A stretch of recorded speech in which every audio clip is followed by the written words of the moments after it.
birds flying high, you know how I feel.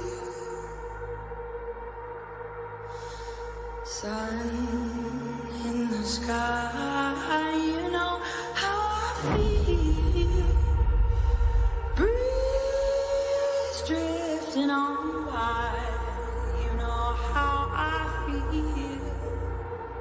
It's a new dawn, it's a new day, it's a new life for me, yeah.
What is going on, Hive?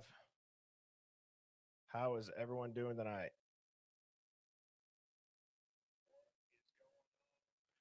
Two nights in a row, my audio works right off the jump. I'm giving myself a round of applause for that. Man, I am excited for tonight.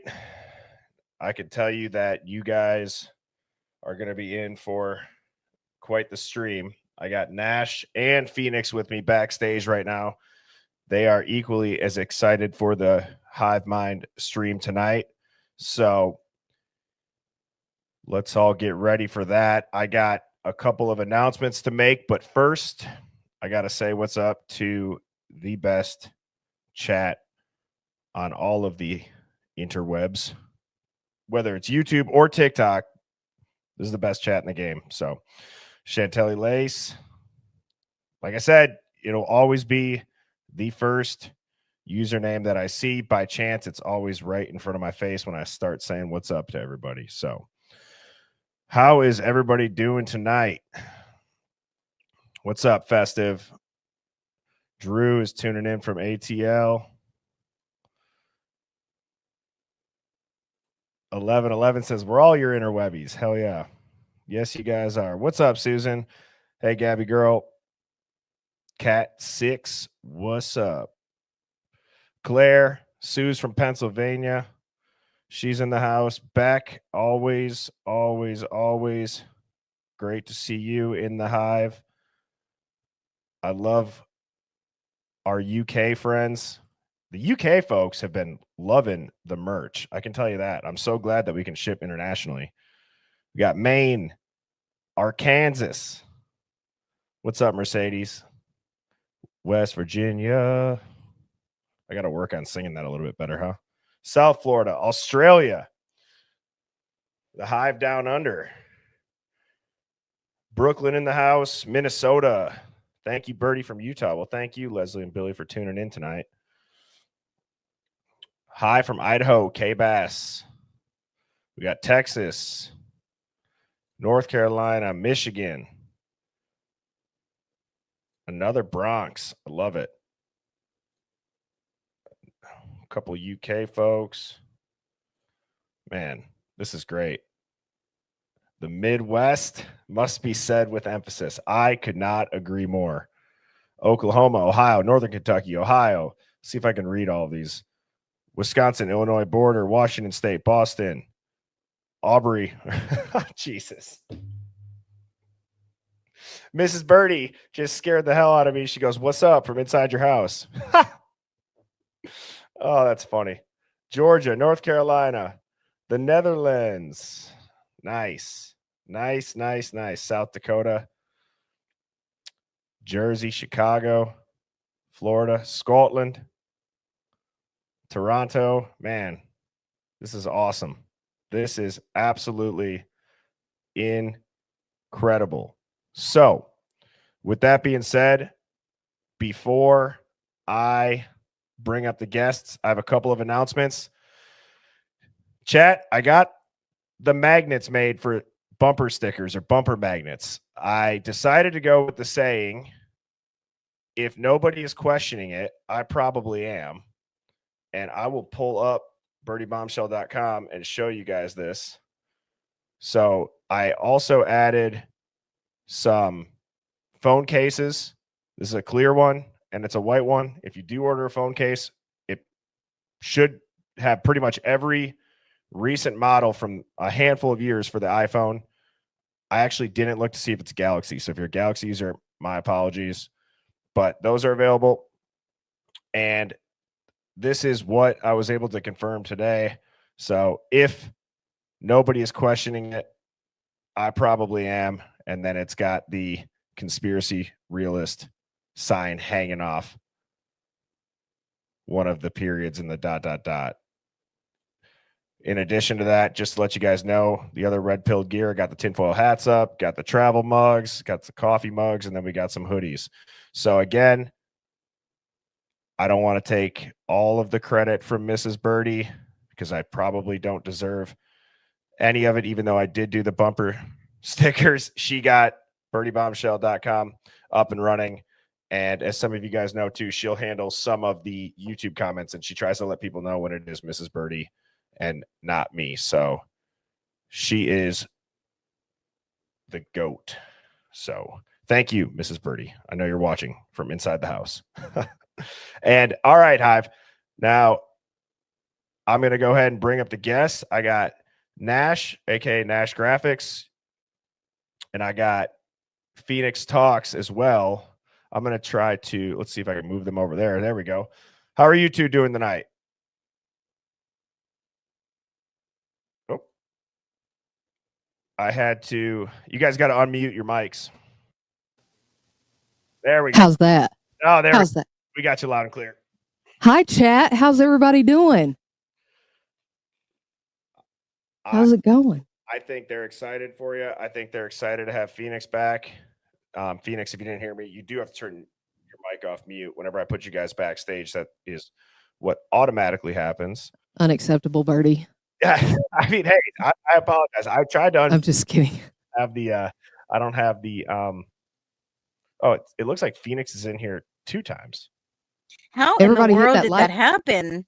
I have no idea, but we Kick got me the out. right one out. Yeah. Oh, we can't handle both of her. No, Yeah. just kidding. You guys should see it. There's 3 Phoenix Talks backstage. I'll try to get off on mute. Let's go. You kicked me out a couple of times. Yes. So, Hive, I know you all are familiar with Phoenix. Nash, if you want to give a little bit of background on yourself, you have quite a following on TikTok, and backstage we were talking about what it really was that got you into the Idaho 4 case, as well as just true crime, kind of some contrarian viewpoints and conspiracy theories. Absolutely. So if you want to go ahead and share that, we can then get into the Hive Mind find after. Absolutely. Hi, guys. I'm Nash. You can find me over on TikTok at Nash Graphics, on YouTube at Digital Side Eye. But it's great to be here. I have been awake. I would never say I was woke, but I've been awake since about 2015. I had a car accident. I was on bed rest for almost 3 years. And I've had neck surgery and back surgery, and all I had time to do was go down rabbit holes and question everything. And, you know, as a typical conspiracy theorist, my family thought I was cuckoo for Cocoa Puffs. And then they called me in 2020 and they were like, hey, listen, you were right about everything. So what's up, everybody? Hey, everybody that follows me. Thank you so much for coming in and saying hi. Yeah, Whoop, absolutely. whoop, Nash in the house. Yes, we've been talking, Nash, kind of via DMs on and off, back and forth about getting you on the stream. So I'm glad that it was able to work out tonight. Thank you so much for having me. Yeah, of course. I'm very excited just from the conversations we've had again in the DMs, but also in on when we were backstage. Yeah. I think the Hive will find a lot of your a lot of the stuff that you had sent me to put on screen very interesting. And so well, I'm just glad to find a community of people that will think outside the box. Like, for so many years, we have always been viewed as quote unquote crazy, if you will, just for critically thinking and asking questions. And now you see the evolution of, it's almost like it's trending to critically think now, which I think is great, for the right reasons. But yeah, I hadn't looked into this case at all up until about 2 or 3 months ago. And yeah, we're not going to get into the whole other part, but needless to say, I started questioning it because nobody else was. And yeah, so big shout out to Pavarotti. Big shout out to you guys. Phoenix, I love your in-depth, and I love your brain. It's great. Well, we are excited to have you. And hey, Thank Nash, you. what did you say your YouTube was again? I'll put it on screen. My YouTube is Digital Side Eye. Digital Side Eye. All together. YouTube. Okay, let me. I love that name, by the way. Thank you. And I've never had anyone tell me they love my mind. I do. It's great. It's fantastic. I haven't said that, Phoenix. Oh, come on. A beat person. I am. I'm trying to pull up just your YouTube quick here. There's nothing on it. Yep. Okay, but I'll still just show it. This is it. Yeah. Correct? Yep. Okay. Yep. So if you guys want to go ahead and follow Nash again, at least I don't know. Do you have your TikTok link in there? But I don't. I wanted to keep it separate, like for a whole nother. Yeah. No. Okay. Yeah. All right. Well, with that being said, welcome, Nash. What's up to everybody tuning in tonight? Today is June 3rd, 2025, and let's get into the Hive Mind finds. Now, I'm going to have to get out of this full screen here so that I can zoom in, but this was something that was sent to me that it is old. It's older, but it tells a really good story as far as how long some of this stuff has been in place in regards to what the county, or like what Latah County, what Moscow and other surrounding police departments and law enforcement agencies are focusing on. So here is a breakdown of who focuses on what. They call it BYRNE funded multi-jurisdictional task forces. Okay. I wanted to point out Moscow Police Department. They are in charge of quote unquote Operation Clean Streets. Right. So wow. It has to do with exactly what you guys would probably assume it has to do with. And again, this is from 2002, so the budgets are old, but I don't think that while maybe task forces don't change every now and again, I wanted to show this because this has clearly been a trend in this area for quite some time.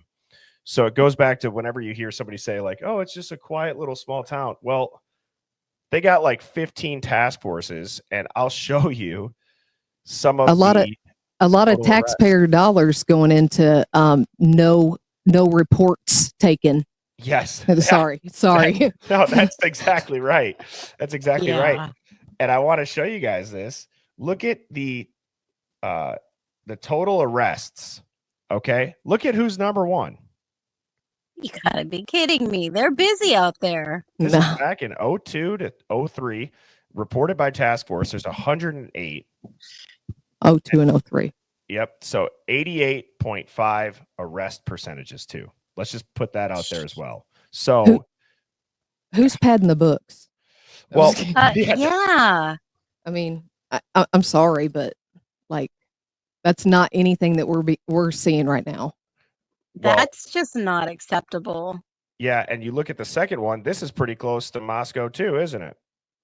Yeah, and that's rather a red flag right there. Drop off from these top two as well. So that's a lot of arrest for what Nash said. No reports. But that was 2002 and 2003 as well. So, like you probably have a whole nother administration now, or the people that just resigned. Right. Exactly. I wonder. Oh, sorry. No, you're good, Phoenix. I look at this and I'm thinking to myself, what about the federal funding? And they just were able to balance their budget in 2022. Yes. Hey, Phoenix, I'm wondering it's not nearly as bad cutting out. I wonder if it's because you got 3 profiles up here. Oh, kick me out. Let me see Yep. if I I can think- get out of one. Hey, Phoenix, if you go to more, or go to more and go to settings and go to your audio and turn off all of the the echo and the automatic mic volume, I think it'll change it. Okay, she just hopped down. Well, she's coming Yeah. back up. I want to read this. This is again from this is the cover page of what it was. Right here. It is the multi-jurisdictional task forces in Idaho. This is again the O2 review, but like I just want to give a shout out, and the reason why I wanted to put it up is like people are clearly digging deep to the point where they're going back 23 something years now here, but Yeah. it does tell a bigger picture of this area. So Idaho takes a diversified approach toward the establishment of drug eradication projects within the state. Idaho focuses on 3 major areas to encompass a more effective approach in dealing with drugs on a local level. These project areas include multi-jurisdictional task forces, drug detection canines projects, or drug detection canine projects, and gang and drug enforcement. Each project under these 3 areas attempt to deal with the unique issues their communities face. 15 of these projects were operating during the fiscal year of 2002. Right. So that's quite a bit. Each project funded contains an evaluation component. Subgrantees are required to track and maintain certain program information. This information not only provides an indication of program progress and performance, but may also identify ways to enhance the program and allows for a comparison between similar projects.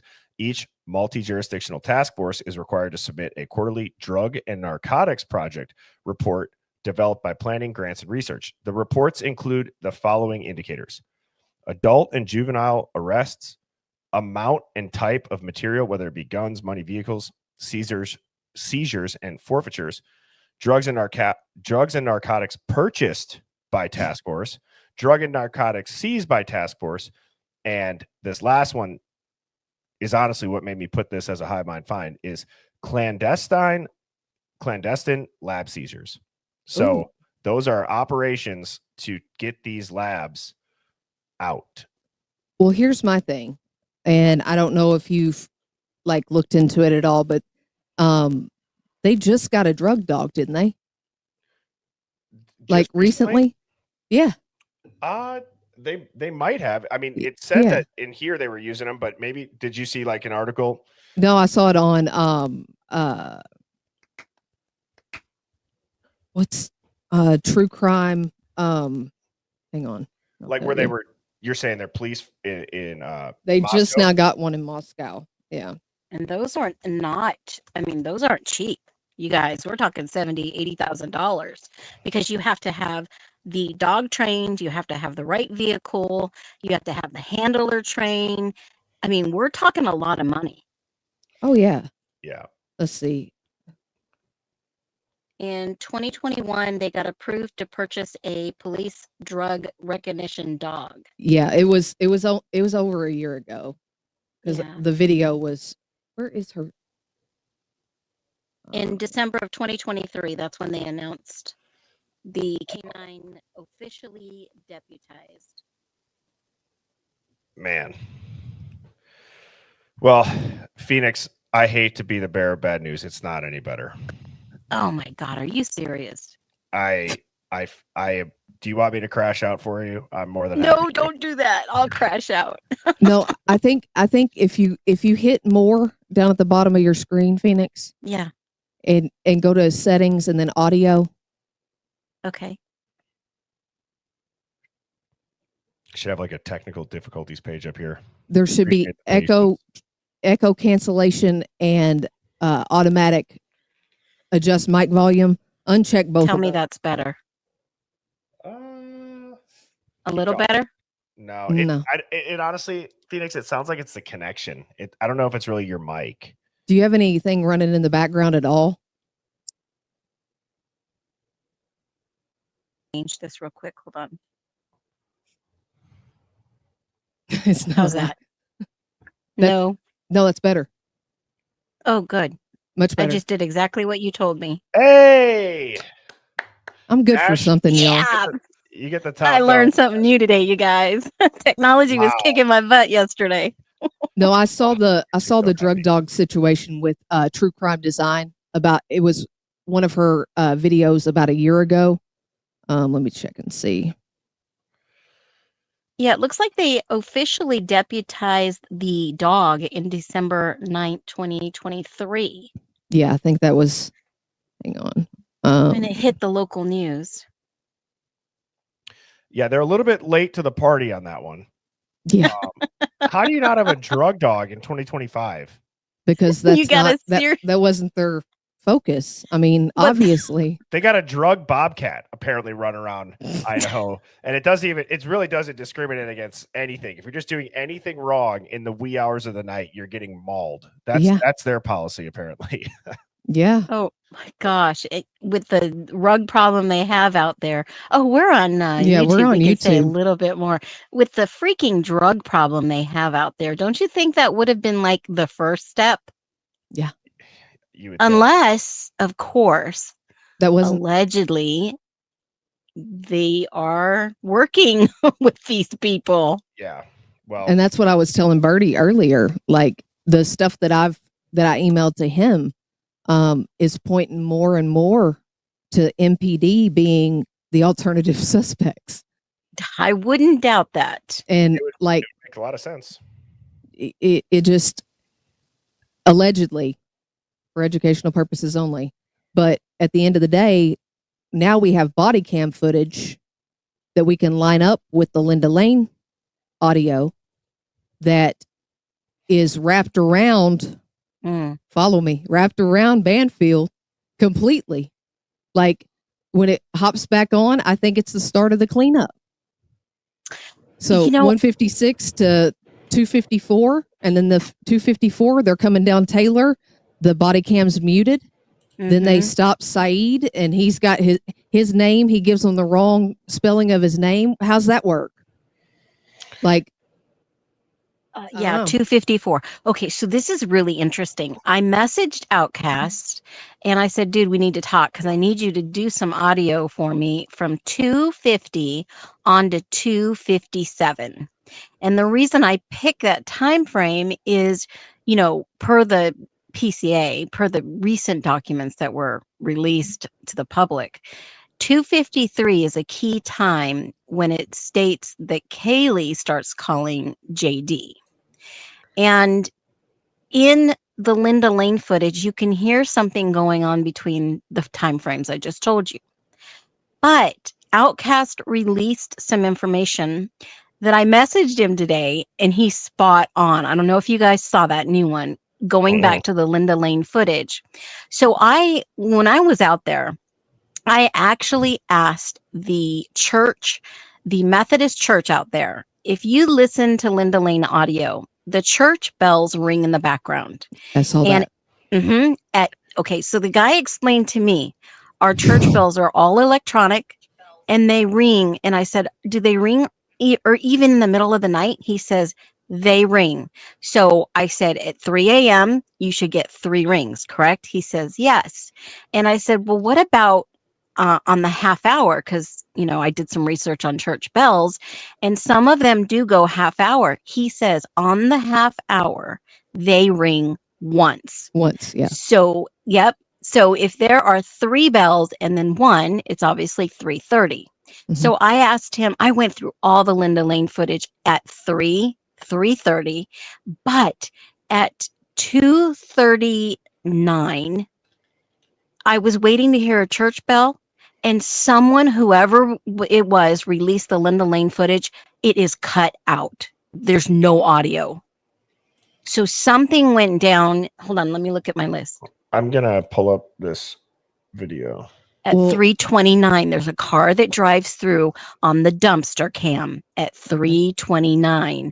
And at 3:30 and 31 seconds, it pulls around the front of Queen Road and comes all the way back around, and it stops over on the other side of Queen. So I got the video pulled up. It's only 5 minutes. Should we watch it? Yeah. All right. Shout out to Outcast. Chat, Hive, you guys cool with watching it? I think he's my new friend on TikTok. I'm so happy. Yeah, Outcast is the man. He's awesome. So I'm going to go ahead and play it. I have not seen this yet. He only uploaded this 3 hours ago. Yeah. When I messaged him, I said, I don't think the clock is off. Okay. Well, that's what, yeah. I mean, let's see. So we got the timestamp up here. Let's check it out. All right, so we're going to make a video because I have a lot of people that tell me Linda Lane is off by 2 minutes. Linda Lane is off by 2 minutes. We could tell because the church bells, right? But I'm just not buying that Linda Lane's off any time at all. So we're going to go through the timestamps and we're going to play the church bells. So we're about to have a church bell go off in a couple seconds.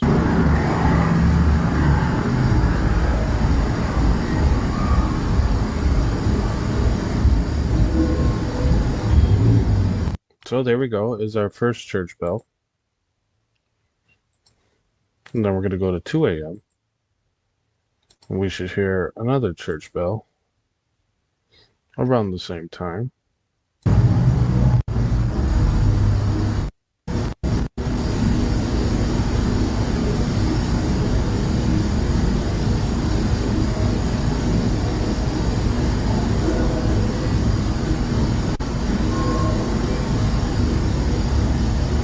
So we hear another church bell at 2:02 a.m.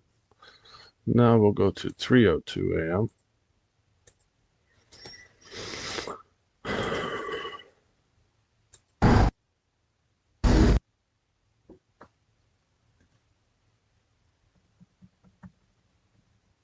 That's his video doing that, not us. Yeah, we're not the problem.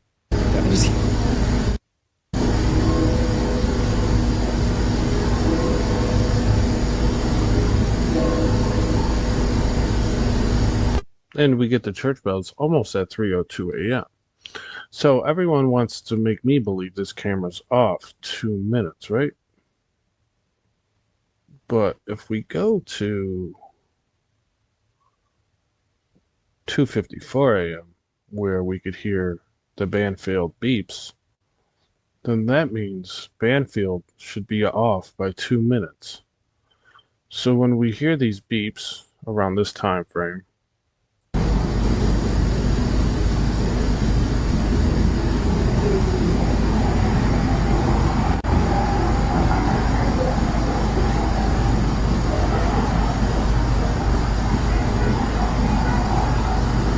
so you heard the beeps. That's the cop car, right? On Banfield. I don't think it's off.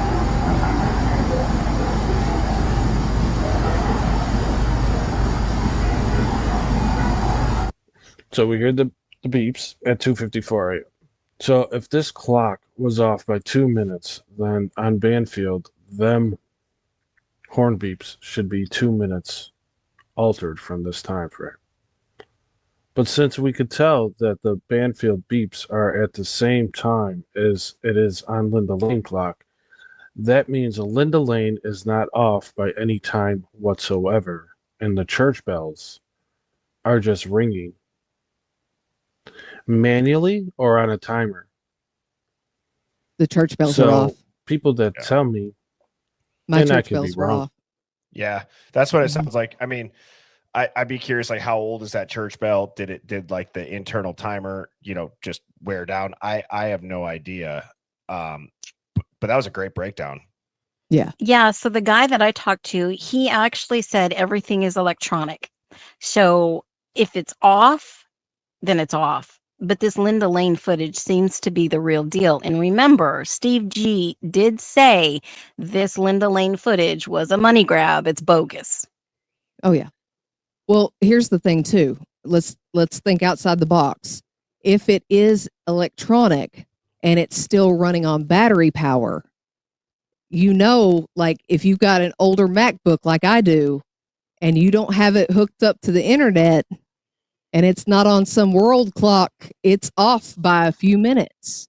So I think it's the church bells. I would agree with that. I mean, like I have laptops same way that are 10, 11, 12 minutes off, Yep. that are a little bit older. So, but that's a great point to make, Phoenix. And it does. I was talking to Nash about this backstage, and Hive, you guys have probably heard me say this. I find it so weird. Not even weird. I just find it peculiar how you can say that between the Corner Club, between the Grub Truck, between the Linda Lane audio, between all that, there's not something going on either before, during, or after this supposed crime to do whatever mental gymnastics you have to do to say that none of that is relevant. I do not understand. It's why I've always said, are the court documents important? Yes. But the court documents are only talking about what's going on in the court case. It is relevant to the case. It is not, and to the charges of the case. It doesn't tell really anything outside of the charges to the case. And sometimes when you tend to only look at the court documents, you might end up even missing something in the court documents because you don't know the context of it. So what we're doing, while we don't go super deep on the court docs, I think there's other creators that do a way better job than I ever could at it, just because they have the knowledge of the legal system. They know the terminology. And I feel like we do a really good job here at the Hive at picking up on the little things like what Outcast just did in the Linda Lane footage. Now, I will tell you this, Bertie, in the Truth and Transparency video that I was talking to you about, the hoodie guy, right before that timestamp, there is proof of life from Ethan at 11:40 on Venmo. Yeah. Yes. Now, is that in the video that we have queued up here? Yes, it's right before that timestamp, maybe 40 seconds or so. This video? Yes. Okay. Yes. So there is proof of life at 11:40. Okay. Let me pull up this actual thing so that I can make sure that their username's on it. Shout out to Lana. She's great. Yeah, there's Rhoda Molo in the house. Let me see. Oh, shoot. What's up, Rolo? I have to finish. All right, so the timestamp you told me to look at was 6:25. Yeah, run it back to 5:20. Okay. All right, let's see what we got here.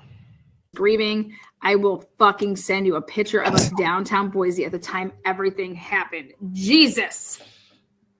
Thanks, Lana. I feel her though. I mean, I feel the frustration and wanting to. I'll back Right up a there. little bit to give context. The to picture, it. by the way, Maddie's boyfriend, and they were saying delete that post saying this wasn't to me, by the way.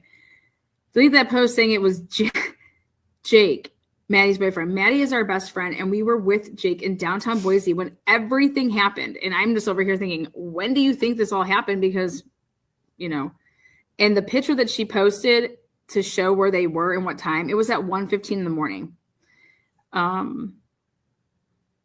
So stop spreading false, completely false. This is context to the alibi taken, I think by Quinn Kelly, maybe. Okay. Is what this context is. I want to say, because they're talking about Boise, and remember where he made the Snapchat and said, "This is my alibi." I'm pretty sure that that's what this is right here. Okay. Thank you for that. Yeah. Information of someone who is grieving. I will fucking send you a picture of us downtown Boise at the time everything happened. Jesus.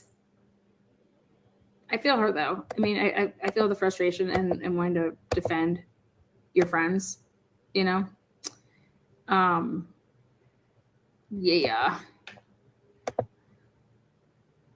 So those are pictures 1 through 5. Let's take a look. If you remember, you got to see sneak peeks of this yesterday.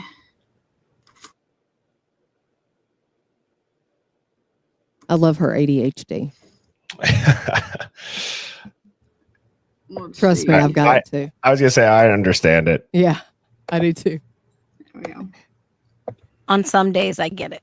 Yeah. I have to keep Birdie on track. Yeah, you do. You do a good job. Somebody's got to keep him in line. Miss Yeah. Birdie needs a break. Tell you, it makes things very interesting. Yeah, I never even know what I'm going to say sometimes. Oh, hi, Ann Taylor. How are you? We had She's back. Oh, yes. Hey, Yeah. Ann. we had you, Ann Ann. Taylor. We had Steve G. We had Farley. Was Farley in here? Yeah, we had the Oh, whole yeah. cast. Oh, Yeah. wow. Cast of characters. Yep. We're popular. Picture 6. This is one of the reporters down in This is Idaho. Okay, so ISP also confirmed that they've identified the man in the white hoodie in the grub truck video. They have interviewed him. He is not a suspect at this time. Here is my story, the screenshot. It is November 18th. So on November 18th, this was being posted. That's about Hoodie Guy, November 18th. And so Idaho State Police allegedly was the agency that interviewed him. Why? Hold on. Wait a minute, guys. Oh, my God. If the lead detective is Brett Payne, why is ISP interviewing Hoodie Guy? It's a good question. Do you have any Thoughts? Yeah, I mean, Comments? I don't. I really don't know, other than that wouldn't make sense. I say this is bullshit. Yeah. And My spidey senses are like on high alert. What does the chat think? yeah, as the answers come in, I don't have enough context to this. I was putting this on the slides as Nash and I were backstage, so I'm gonna let this play while we see that. I'll put some up on the screen. Okay. This was when we did our... I want to know why I can't get these all. Okay. You're good. Beck's asking what's ISP. ISP is the Idaho State Police. And if you know anything about ISP, this is not their jurisdiction. They did help in this investigation, but they are not the lead. Correct. And if anybody also wonders what LE means, I see that asked a lot. It's just, what do they call it? An acronym for law enforcement. So I've been muted this whole time. Oh my gosh. Let me give a little context to this, okay? So if per se the Hoodie Guy, because this is going to go into the ride along on Banfield, okay? Hoodie Guy was doing a ride along with Moscow PD, and so if that was the case, that would be a conflict of interest for them to interview him, and it would be ISP, correct? That would be in that case, yes. That's all I'm thinking. I think it would be. I mean, that's where I'm going with it. I mean, yeah. I was muted, chat. I'm a little rusty at this. I haven't been live in forever. Oh, you're good. You're good. Lily, you can follow me on TikTok at Nash Graphics, and here I'll type in the chat with my. Yep, I'll put it up at the end of the stream too. I'll put your page up. Oh, it's okay. All right, you're good. Let's continue. Where did Phoenix go? Should not do that, but all right. This was the guy that was the ride along. This is his arm. We were looking in and zooming in to try to find any type of markings to see who this guy was that did the ride along for the noise complaints. So those are the tattoos. Tatted up. So we were looking into, we scoured through fucking thousands of pictures to try to see if we can match that guy's arm to somebody. So it was the noise complaints, not Banfield. So that's him. Yep. That's his Interesting. Face. It's probably one of the best pictures we could get of him. That was, kind of make out. But that's the ride along. Next pick. This will be pick 8. This one. Here we go. This was taken Josie. obviously for the I want you guys to see how clean it is around there though. But this was for the formal. What if you can create your own website? So for anybody asking what a ride along is too, it's where you can like, whether it be an internship, I've actually done one with like a family friend where you just can ride along with a police officer for the night. Yeah. You can go on the calls. It's actually kind of crazy that they just let civilians ride along with it. You don't get a weapon. You don't get a vest. You're just told to sit in the car. So it is interesting, but that's what a ride along is. And in most cases, sometimes they let you do crazy stuff, but I'll keep my mouth shut. I tried to make a couple citizens arrest. Just y'all make sure you're hitting that thumbs up. I posted this picture for the purposes of seeing just how lit as a tit the hallway stairs are. Those are pretty lit. Okay. So when you would have the hallway stairs on for that light, then you have the starry lights down and on, and then you have the vibe sign. I mean, that's a very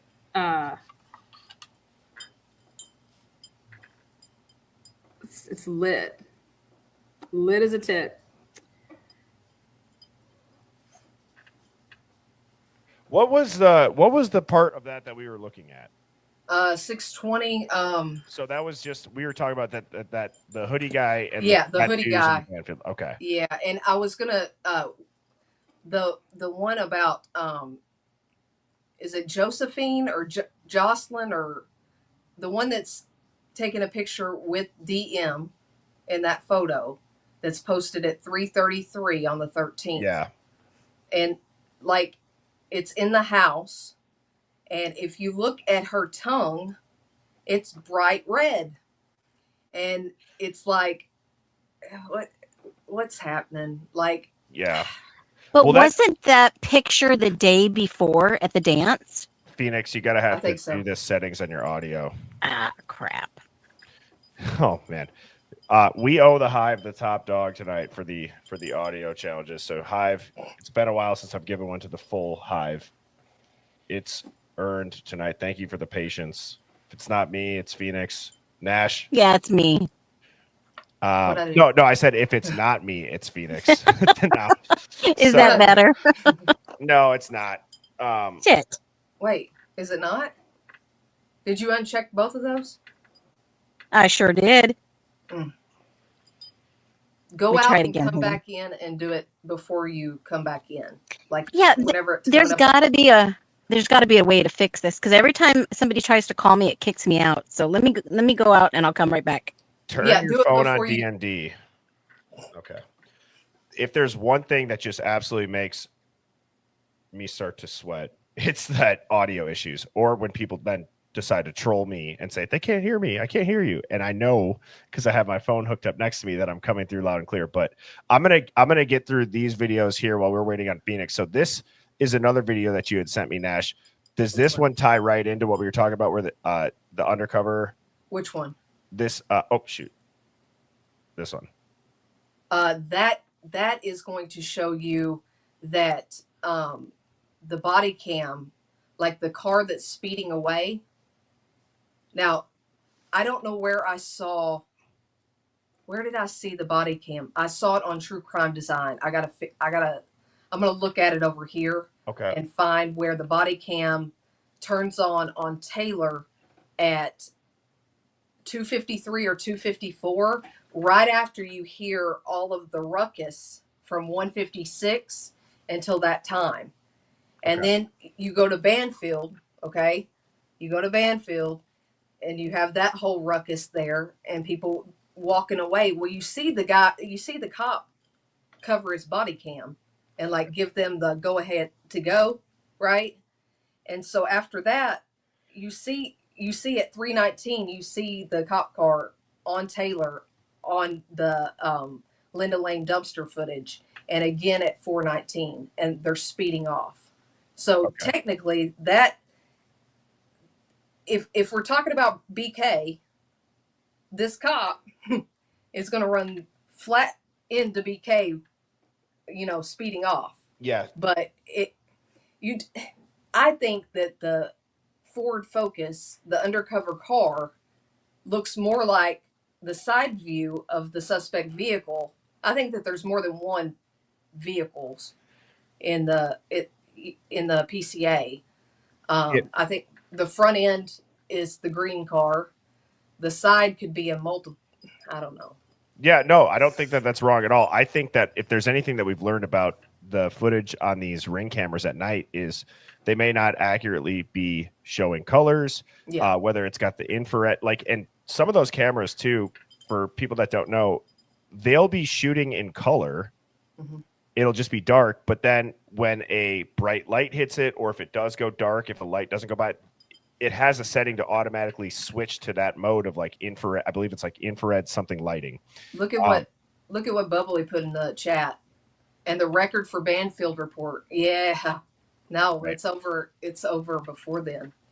But the biggest thing, let me find this with True Crime Design. Okay. Where I will start playing this then while you do that. Yeah, go for it. What is case against Mr. Kohberger? There's been some new documents to drop. Oh, 603. We would go from 319 with their vehicle, as you can see it on the bottom. And this is right here. They just pulled away. Okay. Now, that would be 3:19 in 7 seconds.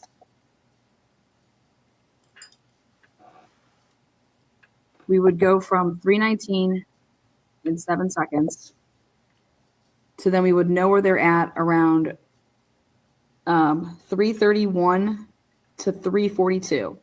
The reason this is significant is because the first supposedly suspect vehicle being seen on Indian Hills, Trails, whatever, is at 3:26. And so we need to watch this other one more. There is enough time to actually be the vehicle. Not watch this one, you said? You got to watch it. This whole video is going to blow everybody's mind. Now that we started talking about this. Okay. Email me. It's got the pickup truck that is in them leaving the corner club, sitting out in front of 1112. Hang on just a second. Yeah, you want to email me it? I am right now. Okay, cool. I'm on it. Phoenix is not backstage. Oh, yes, she is. Please. She's like, let me in. I have got my fingers crossed. Yes. Good. I have said prayers. Good. You better. I have almost thrown my microphone across the room. Don't do that. Almost crashed out, Birdie. It's a badge of honor, Phoenix, when your audio makes you do that. I feel so honored tonight. Yes. Well, okay. So Nash is going to send me a different video via email. So let me just pull that up. I'll get that on screen for everybody. While we're waiting, timeline. So it's okay. It's great. How many times can they arrest Farley and just let them go with no consequences? Is he back in jail? You win. You win the internet tonight. Any two will do. I will tell you, this guy got out on a furlough to go see a sick family member. Wait a minute here. Mm-hmm. How many people do you know, honestly, that get out on furlough and then don't return?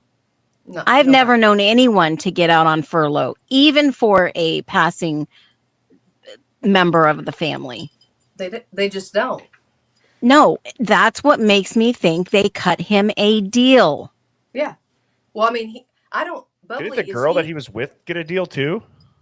I think you're maybe thinking of someone else, but no, Tanya the older Rhodes. woman he was dating, Yeah. the 56-year-old, Yeah, Tanya Rhodes. I believe so. Not only did Emma Bailey and Demetrius and several others get some type of deal to take down the middle guy and the top of the network, but I think Farley that weekend was out on because he was an informant, and they knew who put Farley in jail. They knew it was Xana's mom. Well, here's my thing: is Farley back in jail? Because last time I checked, he was up for parole in March. Allegedly, they did. He was, I guess, homeless, and they picked him up off the street, and he did have a warrant. So allegedly, he is in right now. Okay. For how long? Like 2 weeks? I mean, yeah. Yeah. I mean, how many people are they going to keep giving deals? Well, my question is, that's not as big a thing as, to me, as Steve G saying it's nothing. Like, that's the thing that just blew my mind. And that's, a lot of you might know me from that video that I did about I See You Farley, because, you know, he slipped through so many cracks. And even I was watching Pavarotti, and he even matched up the vehicle, the SUV, that is a turbocharged Kia that has been found close to his halfway house whenever he got picked up in the river. Interesting. So, yeah, that was in the footage on Linda Lane, allegedly. But anytime the police or anytime Steve G says that's not important, that's bogus, they're deflecting. But that's my problem. Why? Like, you know, I don't think they want anyone to know what happened. The real story is what we're trying to get at. Who wants to know the real story? I want to know the real story, Phoenix. Even if it's the most bad. Even if it's the most disgusting, brutal thing you've ever heard, or it's a nothing burger. Well, yeah, I don't disagree. You know, if I had a child and my child was a victim to this is not how I would act. None of the parents, none of them. Well, you know, and I get that the Chapins have been quiet. I think they're quiet because they know she is an alumni of U of I. Right. And they're not playing the game, but you've got to understand, if there are some high-level people involved, I'm sure they're like minding their P's and Q's. There's not much they can do. But why send your other children back there? True. They got scholarships. Who cares? Yeah, who cares at that point? I mean, that's another thing too, is I think everybody here, we've said this a couple of times, we can all agree that people grieve differently. There is no doubt that is the truth. Nobody is arguing that people don't grieve differently. But I've said this a couple of times. If you take that one talking point out of it and understand that, okay, that's on the table. There's grieving differently, and there's grieving in a way that's not grieving, and sounds scripted. It sounds weird. There's something that, if you're a human, you can sense, whether it's through a screen, whether it's person to person, and something. And I think there's a lot of people that feel this way. It's off. Yeah, it's just off. Well, when she said in the interview that we have Ethan in a safe space, what did you say? Yeah, I kind of question that too. I mean, with the whole WITSEC, right? If they and rumor on the street is that the feds had a house in that neighborhood behind 1122, and that house was being surveillanced. Okay. I'm sure we've all heard about all the rumors, and as soon as this happened, they all moved out. Okay. So if this is a WITSEC and they remove them for their safety, then obviously things like that would be said. And she did say that. Yeah. But my question is, because there is, we've looked into all these parents and everything like that, and he's the only one that there's not really anything dirty, but they did find a package of drugs in his pocket that they said that was planted too, allegedly. So I don't know if they were trying to just, I don't know. So can't we do like the process of elimination here? Between three of us, I'm sure we could have a good run. Okay, so who do you think out of all the people in the house, Ethan was visiting and spent the night there a lot? He was rumored to have been removed from the frat or something of academic suspension or something of that nature. I don't know if that's true, but was Ethan an informant? Possibly. See, I actually think Ethan would be the last on my list, personally. I think Ethan would for sure know everything without being an informant. If I had to guess. So that I can buy that, but I think he might have been an informant to protect Xana, because Xana's mom was heavily involved. Yeah.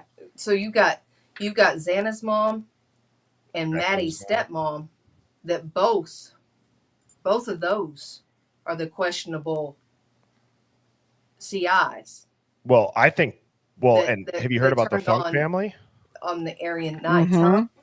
Well, now sorry. Go ahead, Phoenix. Go ahead. Nope, you got it. Well, the Funk family. Okay, so Bethany's mom has two brothers, and one is, well, they both are attorneys, but one is a federally, huge attorney. He's like at the level they pick juries, right? Right. And then the other one is allegedly, possibly, Steve G's attorney. Well, so you have a lot of people in that house whose parents have cooperated with law enforcement. Correct. You have a lot of people, you have multiple people in those houses who prior to cooperating were running with some very sketchy crowds. And go ahead, Nash. You have on Google Maps out in front of, I don't know, was it, if Bubbly's still in here, she'll know the answer. Was it out in front of the Mogans, the white van with the cowboy hats, or was it? I think that was Dylan. Santa's mom. Or Xana's. It was. Was it? Yeah. I believe. So that, to me, that video outside of the parents' house of the van that looked like the Cowboys, that to me is something that I don't think gets talked about enough. Yeah. Because if those are the same Cowboys, yes, which again, there's another follow-up video. I think you've probably seen the same video I have, Nash. And they're the Cowboys that are leaving. I mean, we've done that on the stream where the Marshall badge is zoomed out on the news. That I actually probably for the first time ever gave the mainstream news a compliment when I said, see, these news people have no idea what they're filming right now, and they're just trying to be first. Yeah. And they're actually filming a bunch of shit that they shouldn't be filming or getting people on camera. Hence, when you go back and you watch the upload to YouTube, it's blurred out. So by process of elimination, if I had to guess, I believe that anybody who was a CI, if not that entire house, I've talked about this prior, where like known party houses in college towns and just people who get caught at a college age for some sort of petty drug charge or drinking charge or underage, you can become, at least in my college town, it was known as like a quick 50. You can become a low-level CI, get the ticket reduced, make $50, and work towards getting something off your record. And I don't think that with how much of a party house their house was, with how many noise complaints, with the body cam footage that at least they've released to us about the cops showing up, I don't think it'd be a far-fetch at all if they're not getting a lot of quote-unquote tickets and they're just getting these warnings because they've cooperated, even on the lowest level of it. Well, and another thing is, what if that was surveillance though? Correct.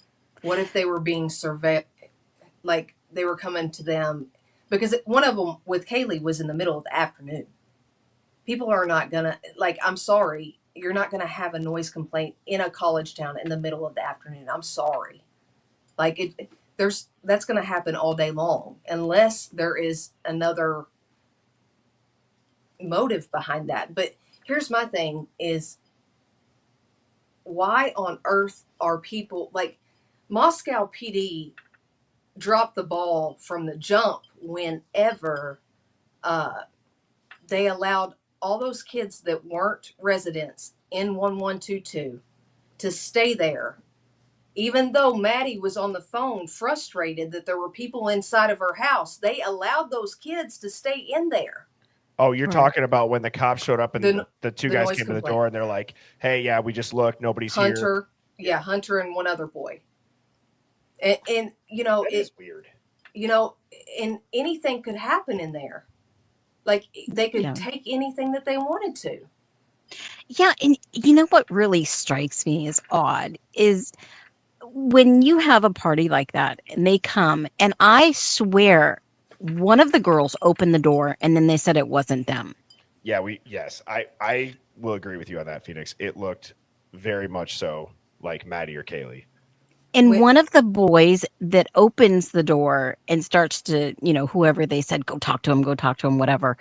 I think one of those people is either Hunter Johnson or was it Jack Showalter? Are you Hunter, talking the same guy? Yeah. Are you talking about daytime or nighttime? I'm talking about the nighttime one. The nighttime one. I think it was Hunter. It was Hunter. It was Hunter. It was Hunter, okay. And then one other boy. I don't know. I know Bubbly will know. Yeah. Okay, let's get into this video. And I think to just put the cap on the discussion of who the CI was, the only real cap we can put on, Phoenix, is what you kind of said to start that discussion is, can we just know the truth? Can we just know the real story? And if they're going to be using taxpayer dollars, at least from an Idahoan standpoint or a resident of that state, they should want to know the truth as well. And if it's not to, quote unquote, keep the public safe for the greater good, because let's say there is an operation going on that is still ongoing and it might help protect people down the road. If it's not that, can we talk about the reverse Uno real quick? What I feel like. Yeah. Oh, okay. Yeah. Okay. Yeah. Let's talk about this reverse Uno that I feel like Ann Taylor, I see you in the chat. Ann Taylor and BK are working together for. So he's already waived his right to a speedy trial. We agree on that, right? Strategy. So what if Ann Taylor said, hey, listen, can you be patient? Can you be patient? Because we're watching the state literally lie through their teeth day after day after day after day.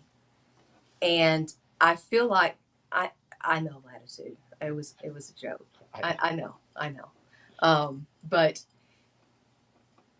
what happens, because I personally think, and I know Pavarotti's hinted at this too, but I personally think that they have a photo at Wallway Park. They have a photo that he took with a geographical location on it. But this has gotten so bad, and there's been so much mishandling from the lower level all the way up to the FBI. What if we're doing a reverse Uno? I was thinking, and opening up a complete shit show, excuse my French, for the whole entire state and all of the crimes being committed and the corruption within. Because you see all these people that are resigning, that are quitting their jobs, and do I think that somebody was hurt? Yeah, I do. I don't think that it was the way that we've been told. I think that there are two timelines. I think that I don't know. So I love the term reverse Uno, and I love how you started that with saying how Ann Taylor might have gone to Bryan Kohberger and said, "Can you be patient and watch this all unfold?" Right there, that is totally the art of war, chess strategy, whatever you want to say. But one of the things that I still do not understand is, while yes, we're going to see them covering it up and corruption. My question for you, Nash and Phoenix, or for both you, Nash and Phoenix, is, okay, is it a strategy to expose corruption just by itself, or is it a strategy to get Bryan Kohberger off the hook because they're going to discredit it? They're going to discredit the police work. They're going to discredit the case, kind of like what you've seen in a lot of other high-profile things where they really don't even end up defending why the person didn't do it with any other reason outside of look at the corruption. The reverse Uno right there would be the alibi photo. Well, that's like exactly if you think about it, like, we know that Ann Taylor is being super, super close to the chest and strategic with every move that she makes. Now, mainstream media is going to tell you that she's an idiot and that she doesn't know what she's doing and, you know, she's just a crock of shit. And we all know differently, right? We all know that when she speaks, we should listen, okay? And do you think for a second that, because if you think about it, that would knock out the AT&T data reports by, like, we've already shown that the footprint of the suspect vehicle, it can't be any other than the green car if it's the front end, right? Unless it's the one in Eugene, Idaho, or Eugene, Oregon, along with the Mustang that was out there, right? Like, you know, when I look at this case and I think, okay, there's so many dynamics. We all agree to that. I wanted to try to figure out who's the informant. Okay, Bethany and Dylan's mom, they're both, was her stepmom. They're both in the legal field. Were they put in that house for a reason? Because obviously the other two, Maddie and Xana's mom, are kind of iffy. And then you have Kaylee, the odd person out, and then Ethan that occasionally drops by. Okay. So when I started looking at it from that standpoint, it started to make more sense to me, the strategy of Ann Taylor. By the way, Berta, your chat is on fire. And Ann, will the real Ann stand up? I hope Steve Okay, G, so the fake Steve G comes in. yeah, Not the hey, real- fake not the real fake one. guys, SG. we've got Okay. 1,100 people in here. Can everybody hit that like button and put a 1 in the chat when you're Thank done? you, Nash. Appreciate it. Yeah, absolutely. You got an amazing chat going. But listen to this. Ann Taylor has a full plate. She knows what she's doing. She was Xana's mom's attorney on record and bowed out, or the case got given to her to go and represent BK. This is huge because she knows the background of Kara, her, you know, Well, she Maddie's, was Kara's and Karen's. yes. Both of So them. when you look at that strategy, don't you think that Ann Taylor knows and has heard word on the street of the corruption, of the rug trade, of all the other stuff going on? Now, if I was Ann, I would be that I'm up for it because I know that this kid, you know, obviously her client is innocent. She probably knows of all the unalivings that have happened in the area with the frat and hazing. And did you know that there was an individual in Moscow that was stopped on a bicycle and he was wielding a knife and threatening other people just weeks before this? Yeah. Like I said, So they know they have this problem in the community. They know that underage drinking is a problem in the community. I mean, there have been so many police officers that have left or resigned. The chief of police resigned. The judge retired. Don't you think that Ann Taylor knows the massive amount of corruption in that town? And then you have other people saying, oh, it's the church. And then everyone's pointing fingers at everyone else. Well, Ann is taking this all the way to the bank. but she has Skylar Mead. Did y'all hear about Skylar Mead? She's had Skylar Mead transferred out to be a witness in something, allegedly, which is a whole nother can of worms. I wanted to point out a comment that I just had this on the screen, and it disappeared.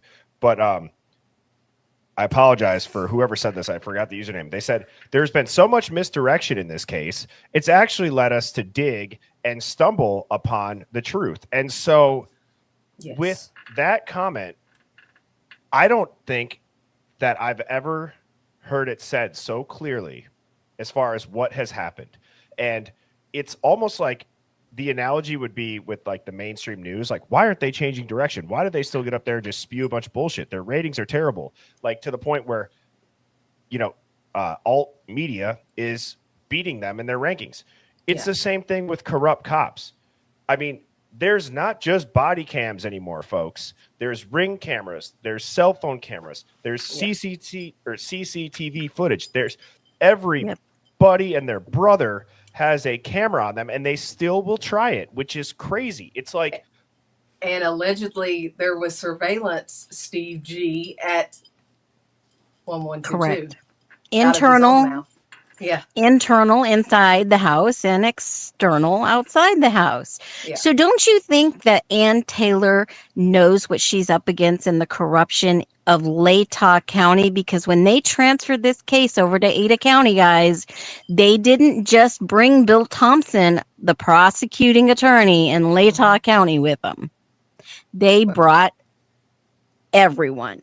The state of Idaho in Latah County that is now prosecuting this case in Ada County, where the judge is actually of U of I alumni, allegedly, is wild.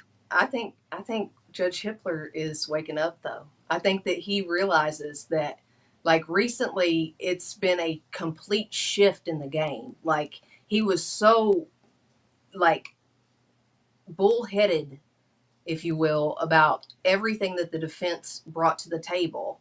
And ever since all of these leaks, he's like, hold up.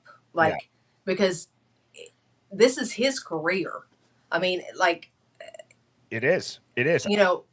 I wouldn't want to lose my livelihood and my reputation over covering for something like.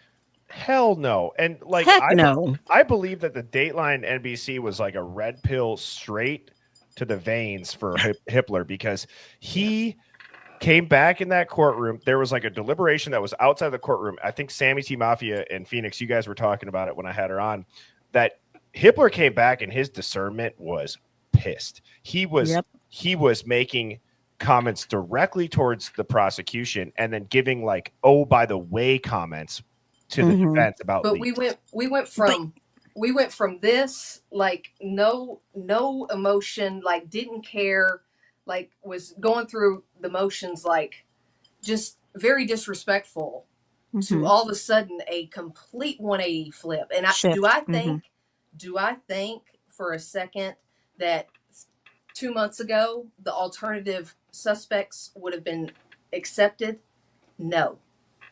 No, and that is why I'm telling you, Ann Taylor is bringing her A game. Not only does she have to defeat Bill Thompson, but she has to look at Kohberger and say, we've got to find the alternative perpetrators. And I'm going to deliver them on a silver platter to Judge Hippler and the public and let them decide what's going to happen to you. Yeah. Well, you have to see that they're, and it has to be obvious, like, it has to be obvious that there is such a huge shift in the people, like us watching, like, it's not like you see all of these, let me quote Pavarotti, mainstream morons that are around, that are guilters, that don't critically think. They just go with what they're being told, or if they're hired or whatever, allegedly. But nobody's taking the cake anymore. Look who is got 1,100 people in their chat. You know, look who is. It's people aren't buying it anymore. They're not buying it. They're not You buying got it. Real quick. They're not buying it, Nash. And I think in addition to people aren't buying it anymore, people are really tired of something that you said in the beginning of the stream, and that was you shouldn't be outcast, and that's not a play on outcast name. It's literally like you shouldn't be an outcast for critically thinking. And I think that what drives people that critically think to just absolute, I guess, it makes them irate. It makes me irate when I'm critically thinking and I'm saying something that would logically make sense, but you can't mentally build that bridge. And so what do? You come at somebody personally. And I think that in addition to people aren't buying it anymore, it's like not just the mainstream news, but there's a lot of other just groups of people that, full transparency, I don't think they have the ability to critically think. And that's what, I'm not just trying to hype the Hive Mind right now. I'm serious. I really think Phoenix and I got to give just as much credit to Phoenix for this, because she's been with me since day one for this stream. We've maybe blocked 5 people ever, and half of them are the show my private video people. Right. And I think that people want to be able to just get in a discussion, agree to disagree, disagree to agree, whatever it is. And so I think that this case also exposed that. People are sick of being, what did they shit talked expect for a was going to different thought. happen? Well, here's the deal. I don't know what people were expecting when we started to talk about this. I've been following it for a long time.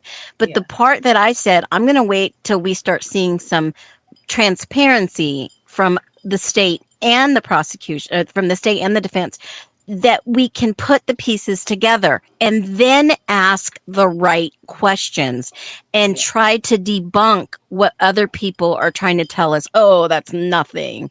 When asking the right questions, we have to engage with our critical mindset and logic. And that is where you come up. That bridges the logic. Does this make sense to me?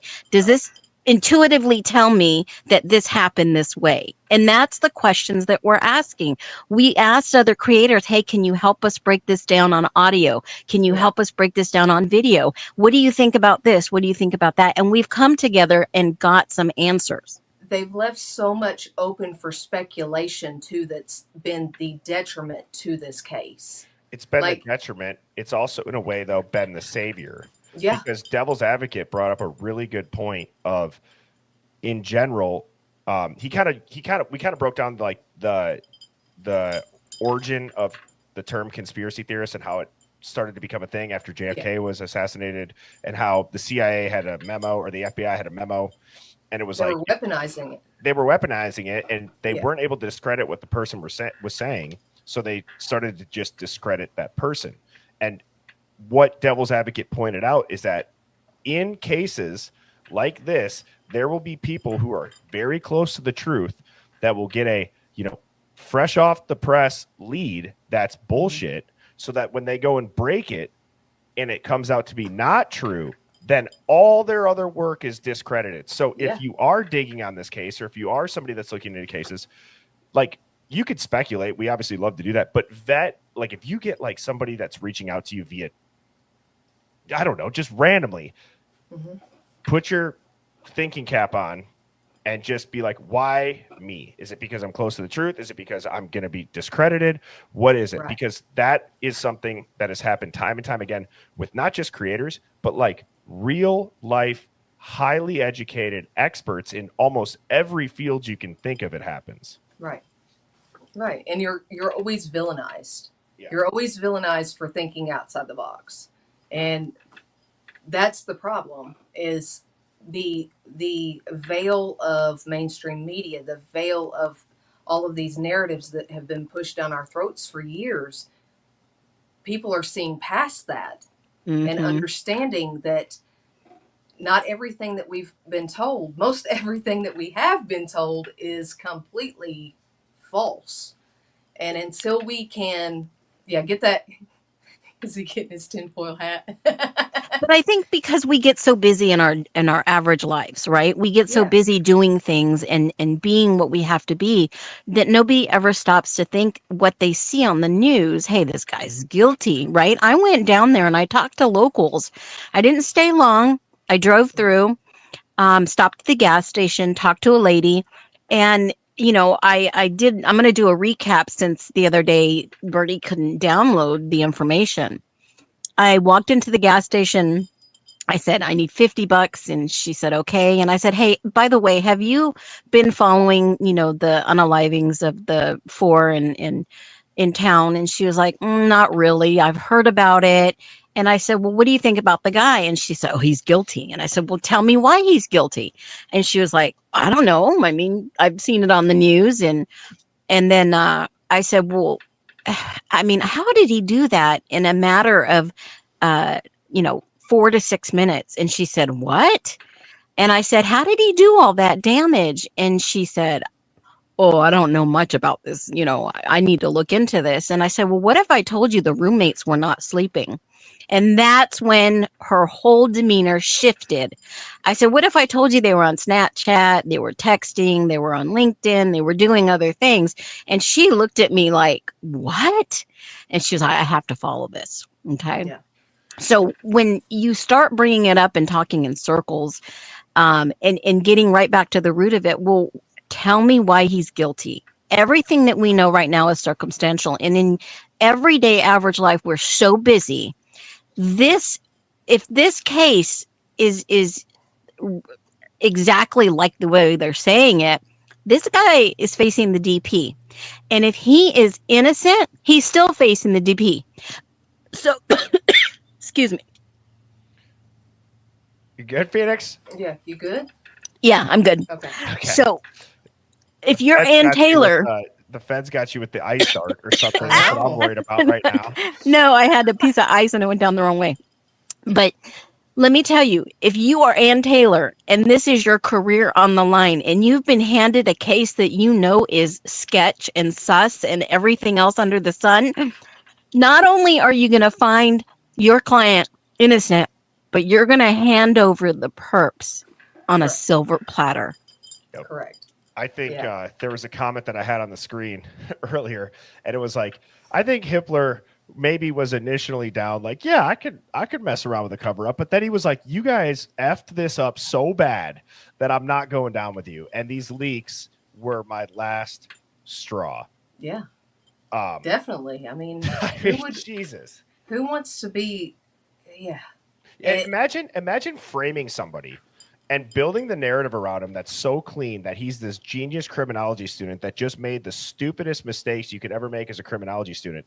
Yet you, as the police that have all of the resources in the world, you can't even frame a guy for being making mistakes. So if that's not karma and justice being served outside of the courtroom to these douchebags, that maybe the news is right on this case, everybody. But we could tell you in other cases, there are people that get framed, and I'm not saying all cops are douchebags. I do support cops and local law enforcement. But if you're a dirty cop, I think that's one of the worst things that you can possibly be as a professional is a dirty cop, a dirty lawyer, a dirty judge, anything that you're doing that shit and you're messing up other people's lives because you have a position of power.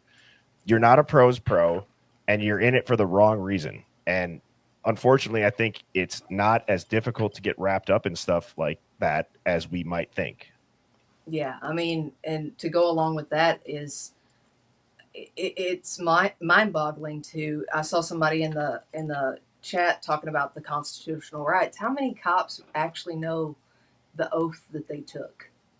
Like, in all honesty, like that's how great many? Question. And because I'm big on, like, one of my favorite things in the whole wide world are First Amendment audits. Now, there are people that do them the wrong way, but there are some out there.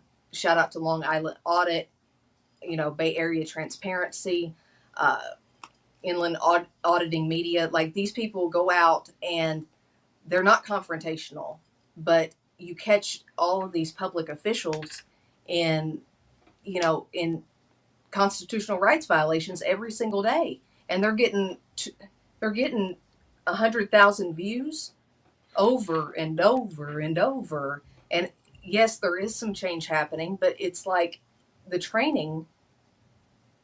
It's like they completely forgot that that's the first oath that they took.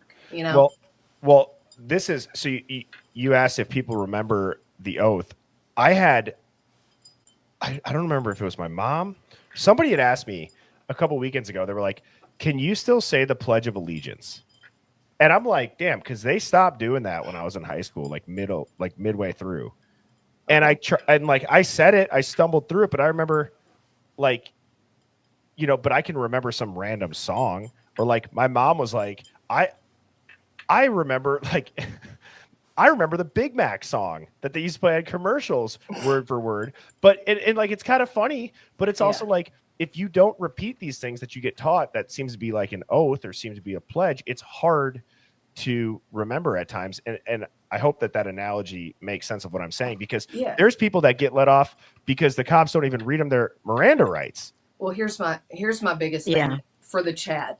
Everybody, hear me out on this. There's one thing that is most valuable to you and your family, is knowing your constitutional rights, understanding when you need to ID, when, if there's no reasonable articulable suspicion of a crime, you don't have to tell the cop who you are, and you don't want your name to go through a database, so learn your rights, understand what you're given, your natural born rights, because that's what you need to stand on. Because if not, you'll end up in jail for something that, these cops that are arresting people for resisting, which is a secondary charge with no initial charge. It's just, it's mind blowing to me, but I'm sorry to get off. No. I back that. Not only know your constitutional rights, but know, if you guys are parents out there, know your parental rights per your own state you live in. This is so important. And rights across the board, and teach your kids. Yes. Here is a quick reminder. This is titled Shut the F Up Friday, but they go through really good, quick, and easy tips on what you should do if the police approach you. Now, they're talking about a dispensary, but it does apply to everyday stops. So let's just play this. It's only a minute long. Mark and Craig, Hot Brothers at Law. We've been warning people, if you are working for an unlicensed dispensary, an illegal dispensary, and it gets raided, you need to shut the fuck up. If you shut the fuck up, you have a good chance that we can make the case go away. Case in point, 3 employees of an illegal shop were busted during a raid. 2 of them said, "Oh, I'm just volunteering here." The third guy shut the fuck up, and the DA did not prosecute the guy who shut the fuck up. They can't prove what you were doing there. If you're a customer, patient, walked in to go to the bathroom, they don't know. You got to shut the fuck up, and it's Shut the Fuck Up Friday, so review the script. What do you say when the cop first pulls you over? Why'd you pull me over? And when he keeps asking questions? Not discussing my day. And they ask more questions? Am I being detained, or am I free to go? And if detained, what do you say? I invoke the 5th. And then what do? You shut the fuck up. Shut the fuck up Friday. So, I mean, that is the most simplistic view of it. Don't say anything if you don't have to. Everybody, unfortunately, if you're a good person, what tends to happen is good people tend to think they have nothing to hide, and then they end up saying something, and somebody with nefarious intents takes what you said and they twist it. Next thing you know, you are falsely imprisoned, and it's going to take you a decade to get out and prove your case, and then you'll be on a Netflix documentary about how you were wrongfully imprisoned, and now you'll have a target on your back the rest of your life because you exposed bad cop work. It's because you didn't shut the Well, ultimately, you should have just STFU, right? Understand, when a cop comes up to your window and is asking you all these little, like, small talk questions, it's to catch you up in something. They're not there to have small chat with you. They're fishing. And don't talk to them. If they ask you where you're going, I don't answer questions. If they have a problem with that, take a ride. Take a ride, because you're going to get paid for it. Plain and simple. Hey, these two are legit. I was married to a sheriff. Well, Oh, are you? Ex. Oh, snap, crackle, pop.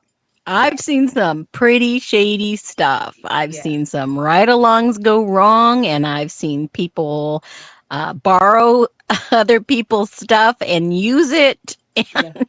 Yeah, I mean, I've seen enough in my lifetime. and just, if you think that person's being nice, I promise you, in a heartbeat, if it comes to arresting you or trying to be friends with you, they're there to arrest you. They're trying to catch you up in something. If they don't They have are anything not on your you, friend. yeah, you have a Fifth Amendment right for a reason. Just shut it up. Yep. Say you want to talk to your attorney, get Attorney Shield. You can download it on Apple and Play Store. You can hit that you're being pulled over. An attorney will come up on your phone. I think it's $19.99 a month. So Yes, I think that was a great discussion. We are going to dive Sorry. into this video. No, it is. It's good. I want to make sure that we have time to get to this. So I'm going to go ahead and play this, and I'm going to let it play for a little bit, kind of so we can get into it. So absolutely. Something you wake up and you realize it's never going to go away. It's a very different. 2 a.m. is a dark hour. I can tell you that. We're all. That's how it.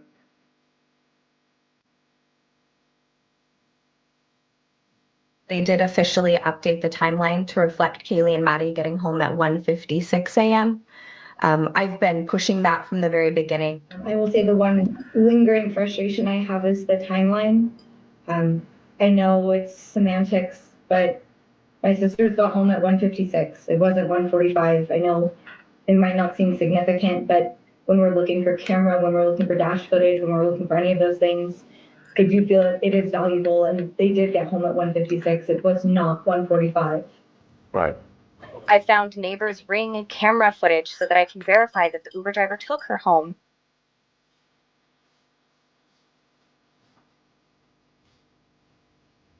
Look at the truck.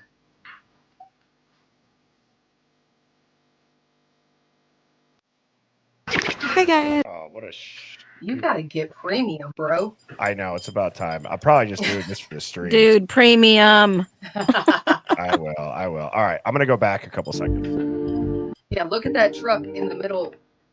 They're Yep. on in between the two houses. Garbage right? cans. Yep. And look at the time.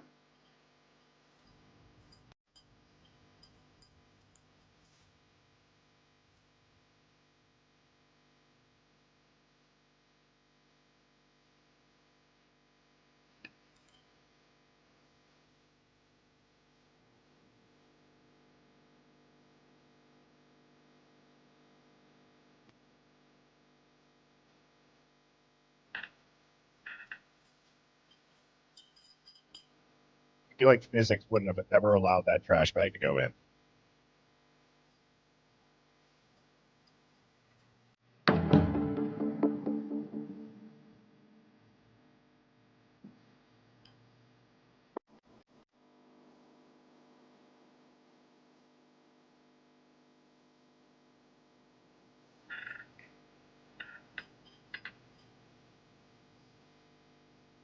I love true crime design. This is from True Crime Designs page.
these parties, whether the kids were drinking or the college students were smoking pot or whatever, they're not going to get in trouble, police say. They just want the information about where Xana and Ethan were.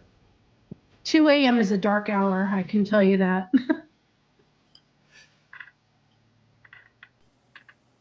Let it roll.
That sounds like the X5.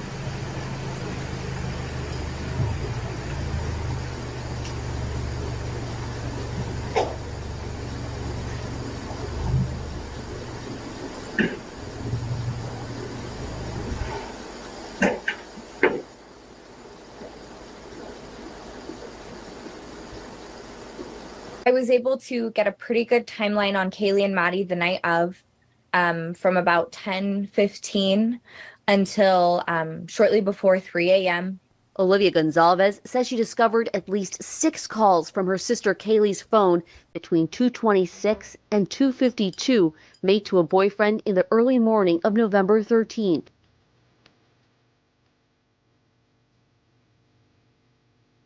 Pause it just for a second, Birdie. I got a thought. Yep, go for it. So say what we were hearing were Ethan, Xana, and Kaylee and Maddie just came home.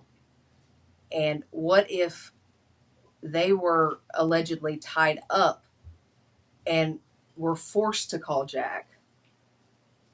Like, well, there after, was initial you know, reports on the internet that they called us all.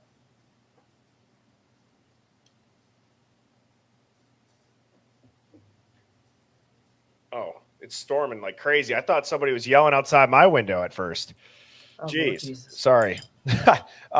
If you remember too, like there was a couple of articles that came out right away that were saying that the internet rumors of them being like bound and tied up were not true. Well, but here's my thing, and that goes to the next video of Pav's about the pew pew, because if they were bound, they could, whether or not a shot went off, that would scare anybody just to be have that in their face. But keep going. I don't think that the calls to Jack were.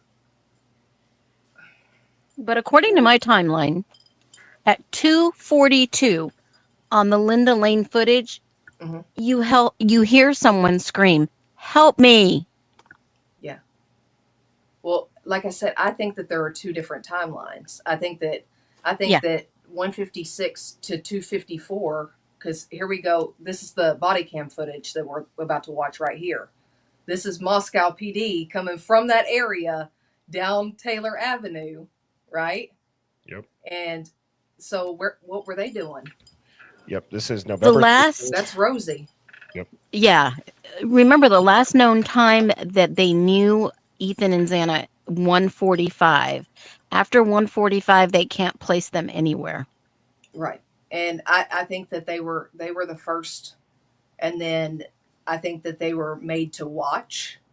And then I think that it was all done. Everything was done, personally, in my opinion, by this time here, or at least to a certain degree, maybe not completed. And then after Banfield, when they came back, that, and you see the undercover car back on Taylor at 312. You Now, follow where I'm going? Yeah, but remember, okay, so Ethan and Xana, I've always believed were first. I've always believed Ethan was first, and then Xana, and then Maddie and Kaylee. And the reason I believe that is because there are two different timelines. I've been saying this forever. Yeah. The audio that I heard from Linda Lane, and remember, this audio can definitely pick up the background noises because it's an amphitheater. It amplifies that sound through those two apartments on Queen Road. If you look at the layout on Queen Road, it is like that sound can travel from 1122 right down that middle corridor of those two apartments to this audio. Well, and there's the investigators, yeah. What was that? The echoing. I feel like that they didn't go in the house. No, I think they were outside. They were lured outside in the back, and that's where you see the concentration of most of the investigators finding evidence in the back where the woods were. Well, you got the Queen Road apartments that have that lower level that are tunnels.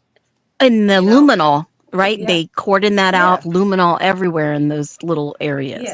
Yeah. And that, I mean, I don't know about you, but I think that they tore down the house not only for U of I and Germer, Farley, allegedly, all this stuff, but I also don't think it's the narrative that they all were unalive there. And if jurors were able to go in and see, they weren't going to see what everybody was saying that they were going to see. Well, I have a couple theories on that. I'm gonna play this video again. Just I want to see this body footage, but I have a couple theories on the reason for the house too. If it was a pew pew, yeah.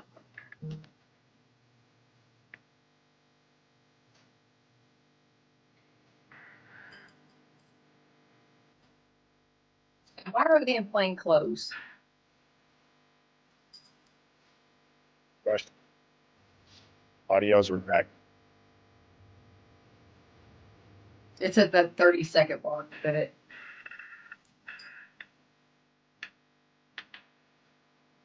It's a great video. True crime. Look at this. What you got? Hey guys, Moscow PD. Come over here, talk to me. You say what he's got in hand? Like, look how he's dressed. Okay. Like, look at his hand. Like,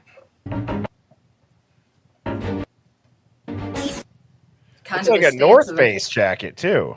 Yeah, kind of a stance with a, he's got this flashlight, but it kind of looks like it could be a good little stance for something else too. Now, wait a minute. North Face jacket. What is the timestamp on this? Can anyone see? It's so tiny for my eyes. 254. 254.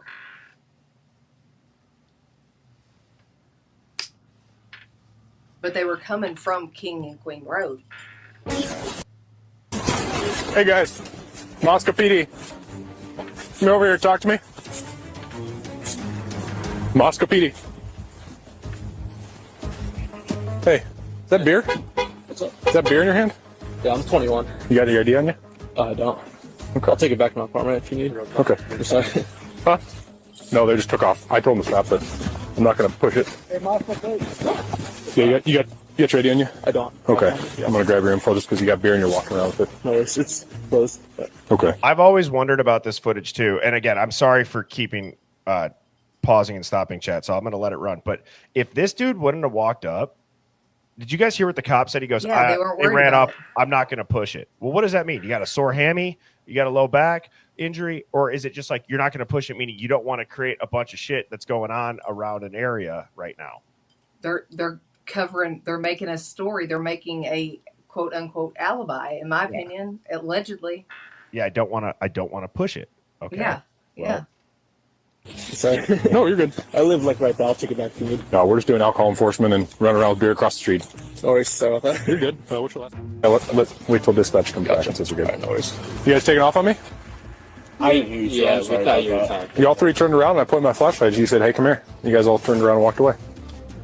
I thought it was just like a fake person. Yeah. Like How many fake people are out here that you've experienced? Something. So I'm trying to find close. Okay, that's fair. Yeah. How's your night going? Pretty good. That's good.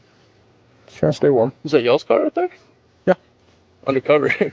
Well, trying to save gas. They downgraded us from patrol cars. Gotcha. They gave us hybrids to save on fuel. There you go. Smart move. You guys over at which department did y'all come from? I don't know. I was at a friend's house. I couldn't tell you the numbers. Yeah. Okay. Saw that. Do you know the person hosting the party? Some guy named Matt, I think. Okay.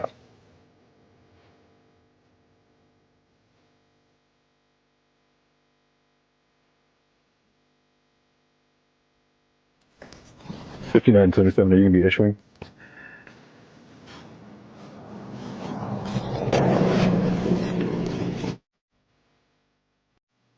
Then what about the moment when you...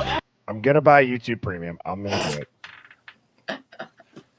We're just giving you crap. Yeah. But no, Saeed, bushy eyebrows, he misspelled his first name. So you're gonna run somebody. He said it's SAID, and if you look at his Instagram, it's SAEED. But that's just kosher. Yeah. That is weird. Copy. I'll bring him over and write out one myself. All right, guys. Come on over here.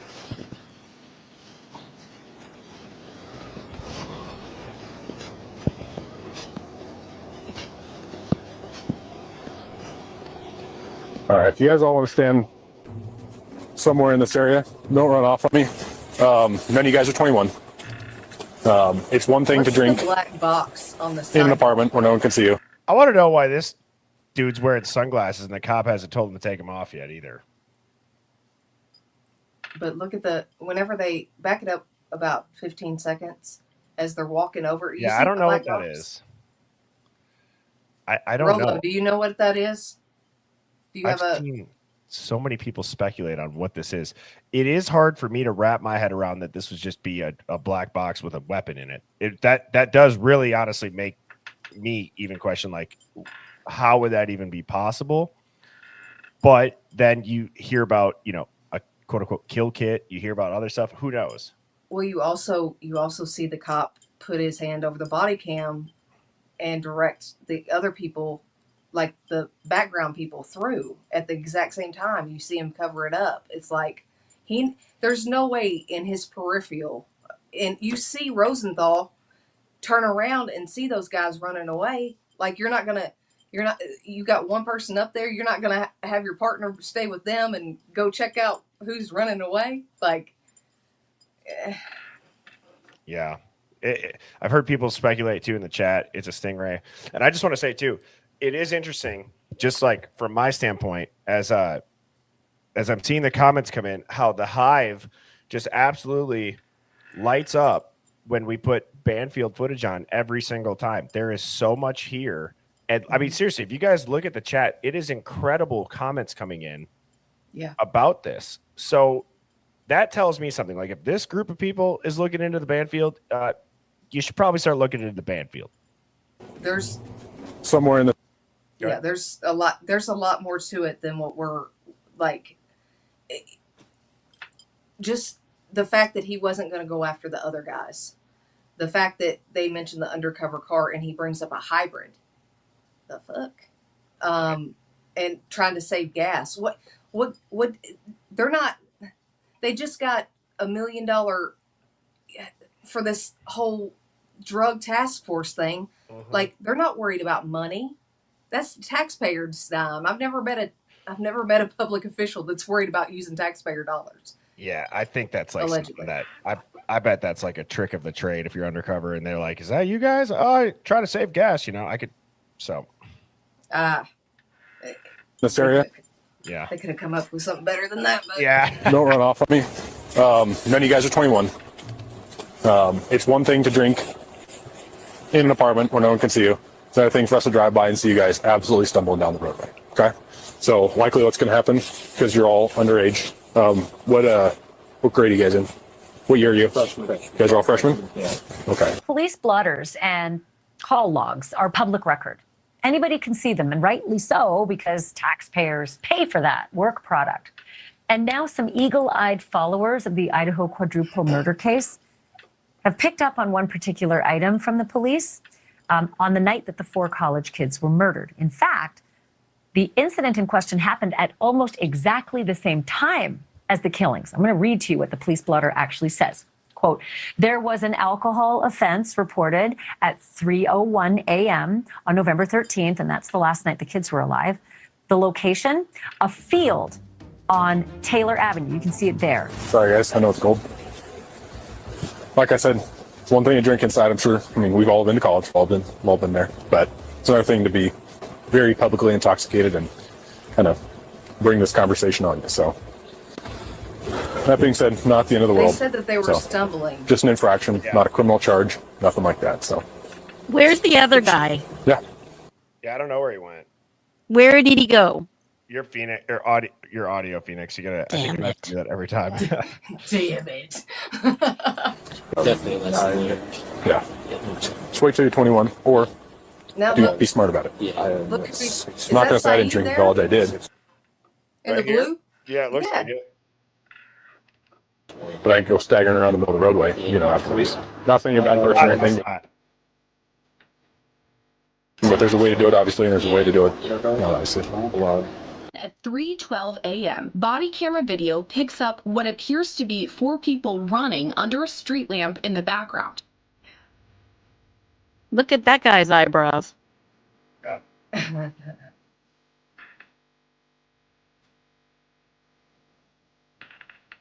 Boom.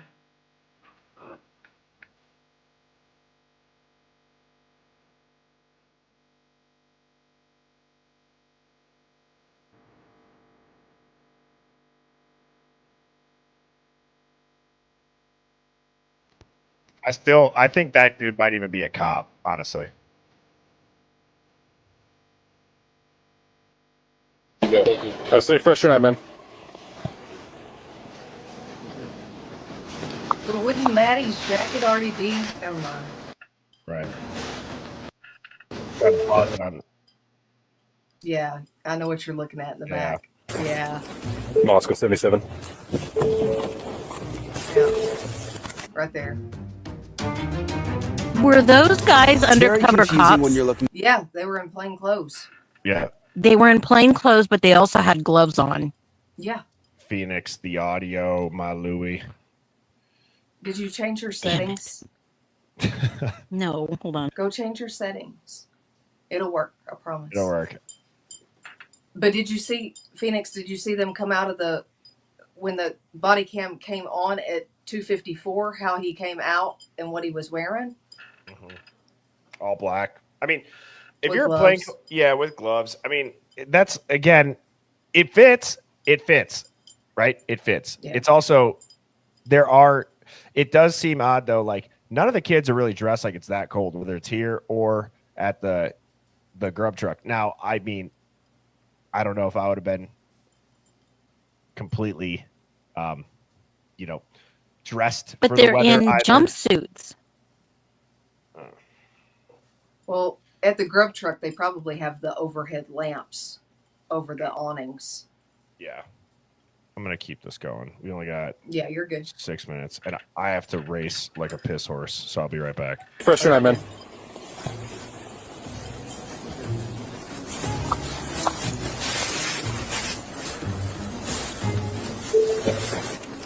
Moscow 77.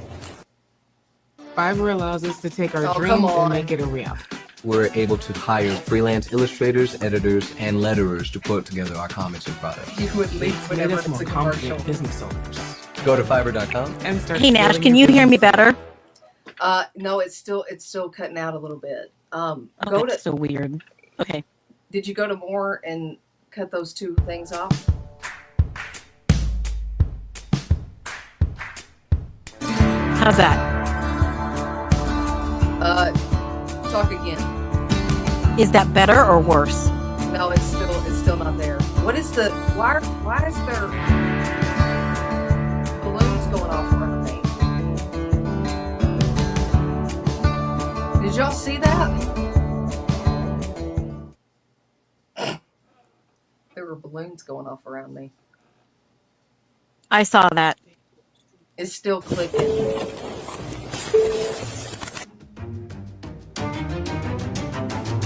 It's very confusing when you're looking at the body camera video, so hopefully we can give you some perspective. This is Band Field. This is where the alcohol call came in. The young men were here in the field when the police first showed up. That is the Sigma Chi fraternity house right there. So the police walked those young men across the street. This is Taylor Avenue, right to this spot right here. I was able to identify it because of the fire extinguisher. And they were standing in this spot, the young men, and the body camera video was pointed this way. And it is over my shoulder where you could see very faintly what looked like several people walking fast or almost running by in the background. And I want to walk you over, Ashley, and give you a little more perspective. It was somewhere in this area right here. And we can tell.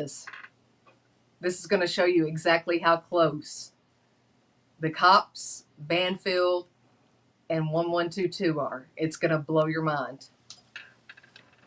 Because we analyzed these lights of this little apartment building. It was somewhere right in this area. There's another big apartment building here. The question you might be having is, how close is this to the house where the murders happened? Mo is going to point in that direction. Our producer is up there. She's going to flash a flashlight, Ashley. You see that flashlight flashing right there? That is right in front of the house where the murders happened. It's that close, and it appears, again, it's so hard to see it in that body camera video, but when we zoom in, it does appear that the figures are walking/running from the direction of where the house is where the murders happened. At first, I thought they were just walking down Taylor Avenue, but when I got out here and really looked at everything, it appears they might actually be coming somewhat from the direction of the house. And then just point to what direction they're headed. From what I'm looking at you straight on, just point the direction they were headed. Okay, let me show you again. So up there on the hill, that's where the flashlight is flashing. That is where the house is where the murders happened. It appears they were coming from that direction and that they were going this way, back towards Banfield, back towards the Sigma Chi house where the police were. Here we go.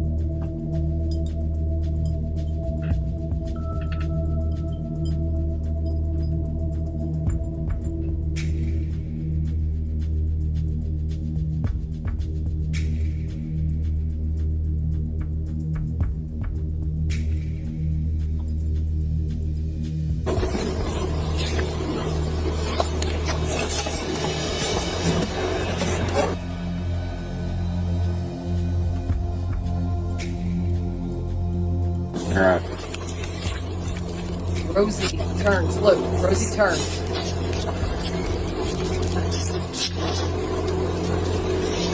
And we'll walk you back, Ashley. And I've been telling you the last couple of days, there's it's a dense area. You know, when you just look at the shot of the house, you don't realize that all of these houses and apartment buildings are around. This is like a little walkway that the students use to get down to the frat houses.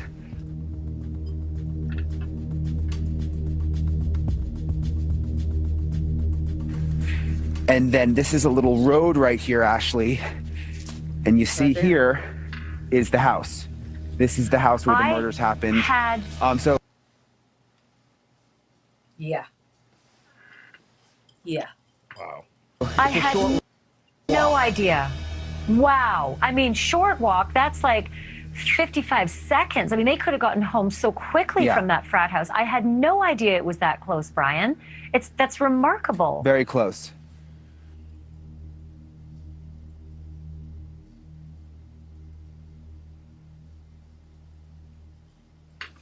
through our tips, through our leads, some of the evidence that came in, we start to identify patterns. Police now revealing they're going through 22,000 cars that match the search criteria of the one they're looking for, a 2011 to 2013 white Hyundai Elantra, like this. The car resembling this grainy image they're now investigating, captured on a gas station security cam, taken around 3:45 the morning of the murders. Employees at that gas station telling ABC News they told investigators the car took this route, heading in the direction of the victim's home. But they don't know where it went once it left the camera's view. Officers believe the occupants of the Elantra they're searching for have information critical to the investigation and are pleading to the public for help. If we get the word out there, hey, maybe your neighbor has one in the garage that they don't drive very often. Maybe there's one that's just not on the registration database. Let us know. We have looked at massive amounts of video footage, especially in the critical camera areas. And we've looked at the 24 hours prior to and 24 hours after of those. And now we're extending that out even further to other cameras and other time frames. We take the totality of the situation. We try to make the best bit of information we can with everything that comes in. And then we make our decision off of that. So at this time, I'm not going to expand upon that. But like I've said, we do have a suspect out somewhere, and we are looking for that individual to solve this. We try to take that information. We try to make the best educated decision we can. We review that as a team with our detectives, along with our prosecutors, along with the university, and we try to make that best decision on that. Coming from the guy that was at the corner club.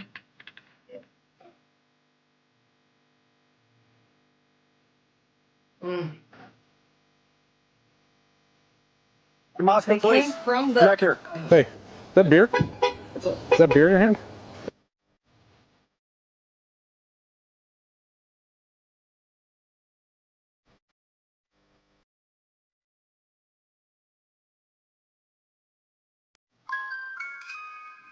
Were you saying something, Nash?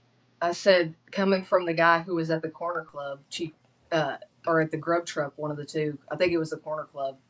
Fry. Yep. Allegedly, I've seen that video too. Yeah. Hey, Bertie, I got to roll, man. I got to roll. Yeah. Well, thank you for hopping on, Nash. You Yeah. were absolutely a pleasure to have on the stream. I know that you the so Hive much. enjoyed you. We'd love to have you back. Absolutely. And appreciate you sending over all these videos before and your insights. So I hope you have a great rest of your night. Of course. Thank you guys so much for having me, chat. I appreciate you. I hope to do it again sometime soon. Phoenix, it's been a pleasure. Nash, where can everybody find you? You want to say your TikTok handle again? TikTok at Nash Graphics, GRAPHIX, and here on YouTube at Digital Side Eye. So awesome. Thank you guys so much. Bertie. Thank you for joining. Yeah. Thank you guys so much. Keep doing what you're doing. I appreciate you guys. Yep. You have a great blessed night, and we will talk soon. See you, Nash. Of course. Thank you. Yep. Bye-bye. Okay, Phoenix? Bertie, how's my audio? Is it still doing it? Yes, and now Nash is gone, and I have no idea what to do to coach you through it, Phoenix. She was the bomb, man. She told me how to fix it, and I don't know why I have to keep fixing it, but I will do it one more time. Don't. Yeah, hopefully it doesn't kick you out now anymore, but we'll finish this up.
Yeah, that's an unbelievable video by True Crime Design. So shout out to them. They put out a lot of really great stuff. That was a great summary. Yes, your audio is crystal clear. So Nash had sent a couple other Fantastic. videos, but to be honest, I am not too sure where to go after that video, because I think that we started the stream with the Linda Lane footage that Outcast had broke down with the rumors that Linda Lane was off by 2 minutes, but we all kind of came to the conclusion that while the church bells ring 2 minutes late, it might be more likely that the church bells are late by 2 minutes, because he lined up the honks that you hear over at the Banfield that line up spot on with the Linda Lane car park footage. So awesome. He did a good job.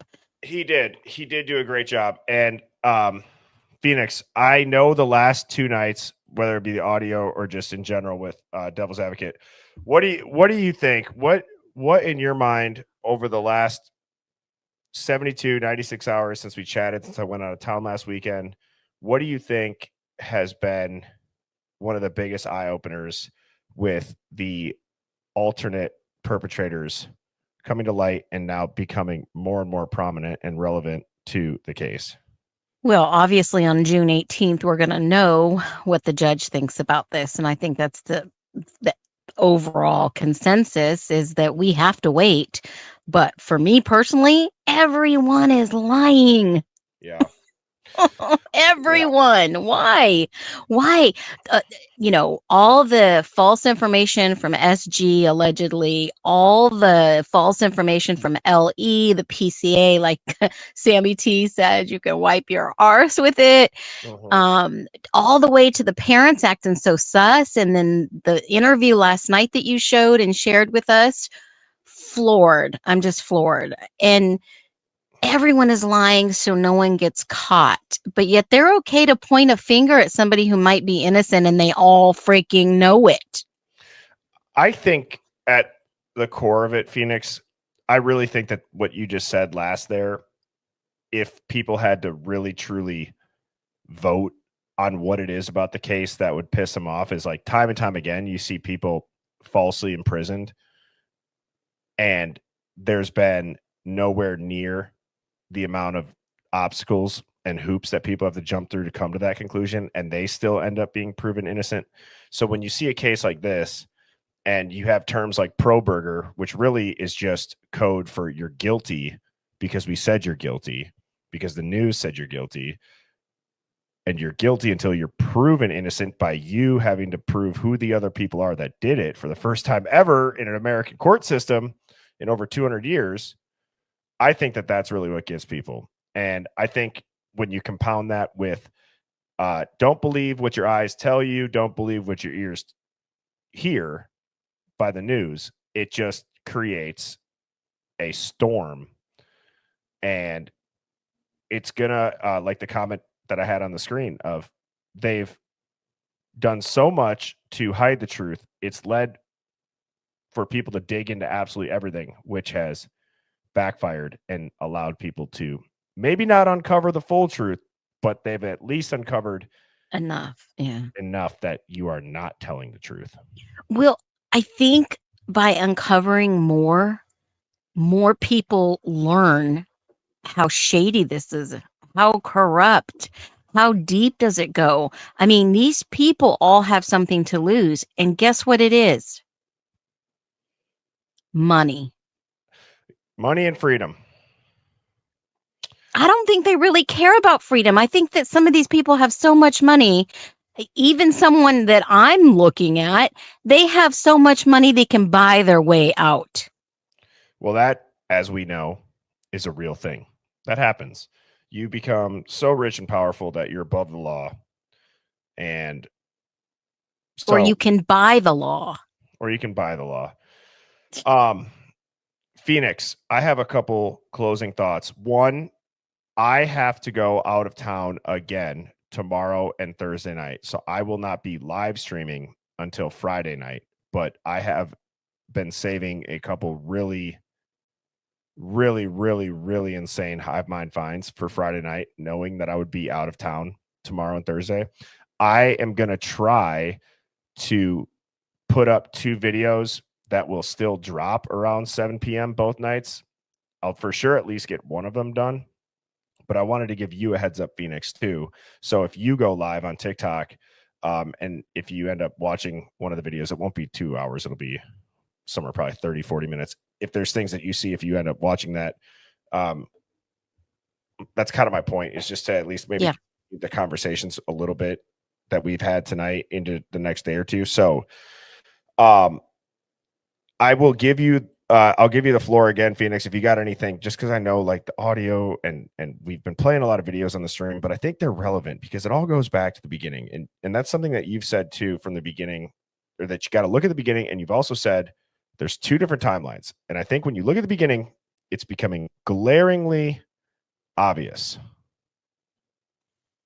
It's right in front of our faces. And this whole 2.5 years that's played out, they've been trying to cover that up as we go along. And if you begin, I mean, there's some OGs out there that have been following this case and been sharing, and they were shut down and silenced and all these other things. But when you look at what's happening now, it's like that perfect storm that I talked about in the beginning. It's all going to converge, and we're going to see on the 18th exactly what Anne is going to do in regards to this alternative perpetrators. Did they buy time so that they could find out who these people were and get the evidence they needed? So, I mean, or is she bluffing and the state is going to say, well, we got you. Now we get to go to trial. We don't know, but if you go back to the beginning, and your chat is amazing. When you're gone, I'll watch your videos. I'm not sure if I'm going to go live, but Friday, I will make sure that I'm on and available. Like I said, ride or die. Yep. I'm here, putting in the time, putting in the effort. Oh, yep. And I cannot wait to hear what Friday brings. And, you know, people have asked me, what's my email? I have people sharing and sending things. And I am really very cautious in some of the things that people send me, because if I can't source and vet it, I'm not going to talk about it. And I don't want you guys to get upset, because that's what anyone with integrity would do. They would vet it before they put it on the street. And that's what I try to do. So I will double down. If you send me something and it's not legit, I'll tell you, hey, this doesn't make sense to me, or I can't vet it. I can't share it. But I cannot wait to see what you have on Friday for us. Yeah. And Phoenix, one of the things too is I want to also, whether in your network or anybody in the Hive's network, one of the things that I really, really would like to do, I've been trying. So of course, you know, there's an attorney from, I believe, New Jersey. I think her name's Laura. And I don't know what happens to the messages in my DMs. I can't find them. I've tried to email. Maybe we have emailed, but if she's listening, I still plan on having you on. We've been pushed now 2 weeks. Wednesdays are really good nights for guests for Phoenix and I.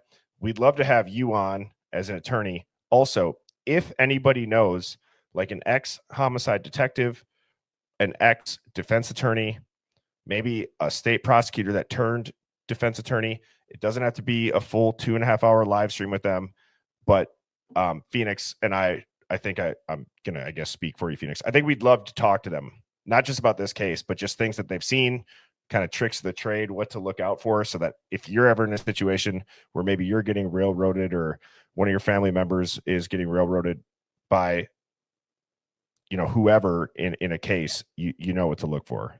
And, you know, I have talked to a lot of Idaho attorneys in my lifetime, and even those who practice law right now and went to school in Columbia.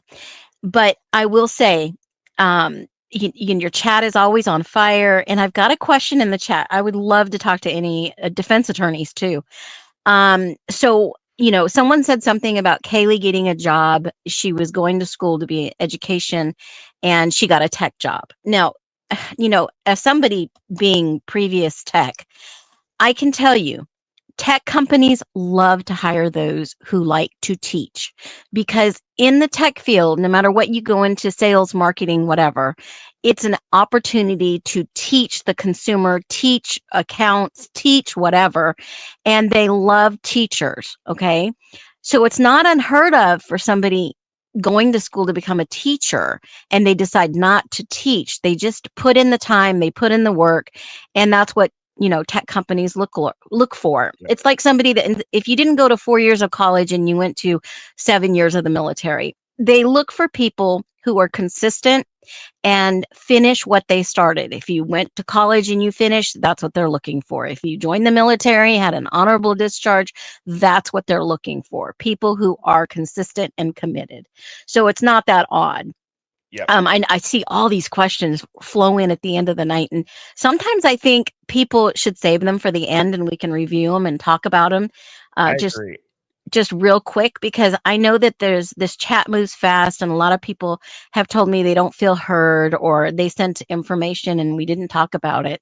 But this is a really good time, maybe 5 minutes to answer a Q&A. I like that idea. Like almost like kind of like a question of the day. Maybe for the Hive Mind finds in the beginning, we can do a question of the day, and then we can wrap it up with 5 to 10 minutes of hearing from the chat. Because I agree, it's never purposeful if you guys send me stuff and I don't get to it. I'm working on a couple of ideas on how to keep this going. I've had somebody who has reached out from the Hive that's willing to kind of help me out on the back end of stuff with a couple of ideas as far as to get things all in one place for not just me to see what's sent to the Hive Mind find, but also everybody in here can go and look what other people have sent. So I'm working on that, but would you guys like the question of the day? It could be anything, and it could be then 5 to 10 minutes at the end where we answer questions. And I guess I could even just start with Clint Rogers. He said, have you all talked about the Linda Lane video when they scream, oh my God? We have gone into the Linda Lane at lengths. To tell you exactly when in a video or a stream that it happened would be difficult. I would put you on to Outcast. If you type in Outcast Idaho 4, he is, as far as from the Hive's perspective, who we tend to use for audio clips. There have been things that I have written down on my timeline that from that Linda Lane footage, that is probably one of my finds, other than the no, help me. Yep. And there's one more that I heard, and I had to play it about 3 or 4 times just to make sure I heard it right. And it sounds like Kaylee from, the audio that Outcast has played. You can kind of differentiate her voice from Maddie. And it sounds like someone saying you didn't have to kill him. So I'm thinking that was Kaylee speaking about Ethan. And I do believe that they probably walked into something or seen something they shouldn't have seen. And I do believe, honestly, that they were chased or led outside the house. Yep.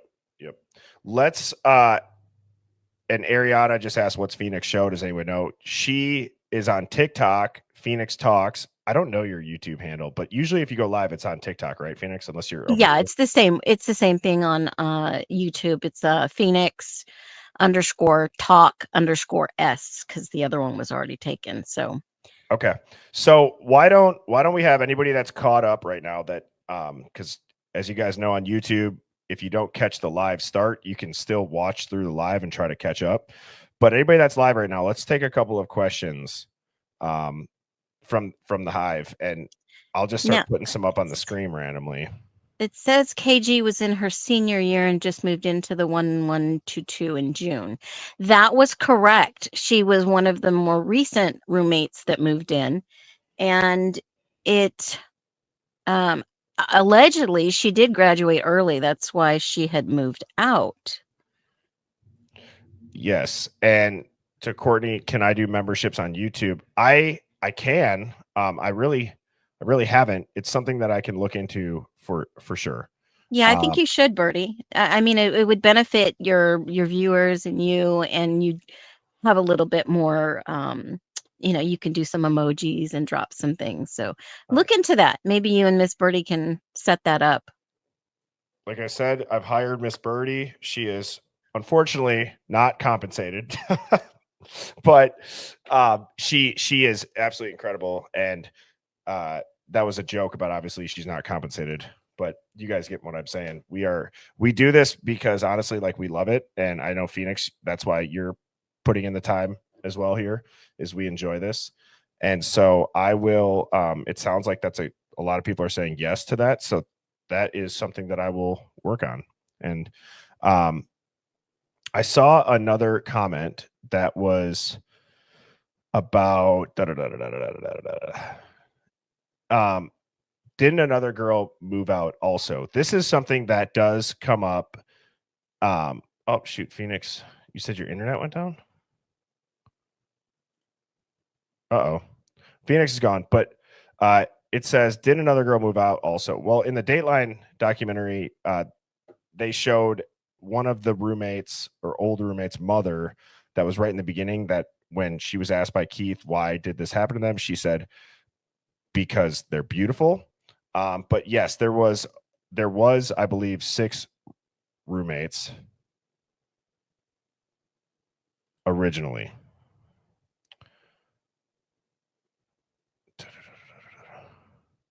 Yes, the 6th roommate, if it's the same 6th roommate of the mother that they showed on Dateline, that mom claims that her daughter has moved away to start fresh. Yeah, I've heard this too. I've heard rumors of this too, Dana Rose.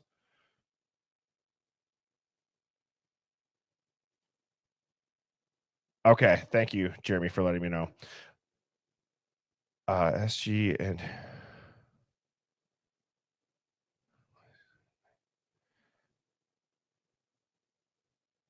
oops, I lost it.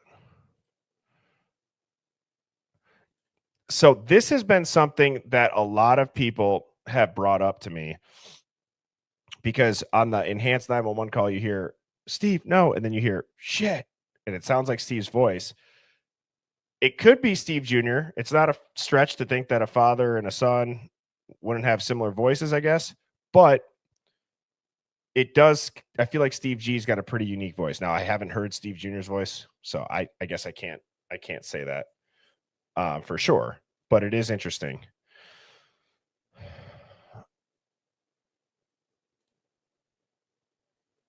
Let's see what else we got, Hive.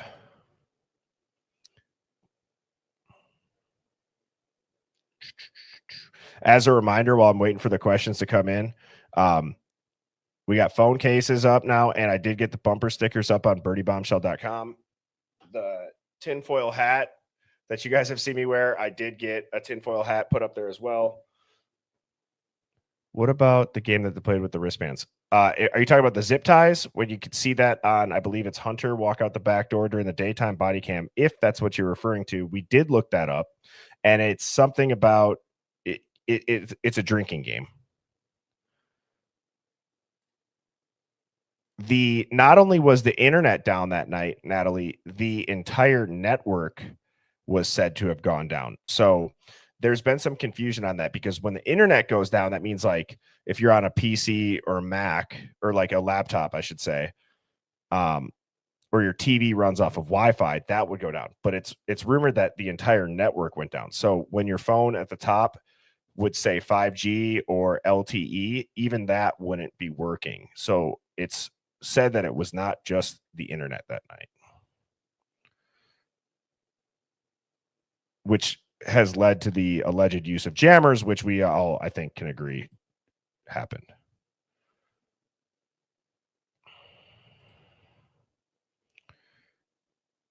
Yes, there's been Sammy T Mafia has a really good video, Natalie. Sammy T Mafia on TikTok has a really good video breakdown on the Stingray.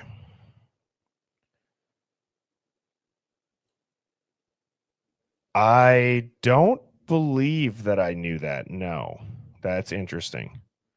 Sorry. Yes, I'm trying to put. So also, Gina, I'm trying to put the questions on the screen that I'm reading in the bottom left corner. You're welcome.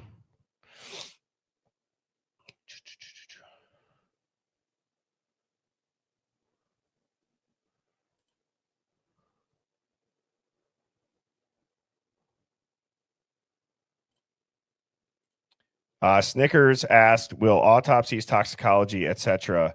be brought into evidence when the trial begins, or will the state say it's a no? Well, I don't know how you can have a homicide case where there's alternate perpetrators and not bring those things into the picture. So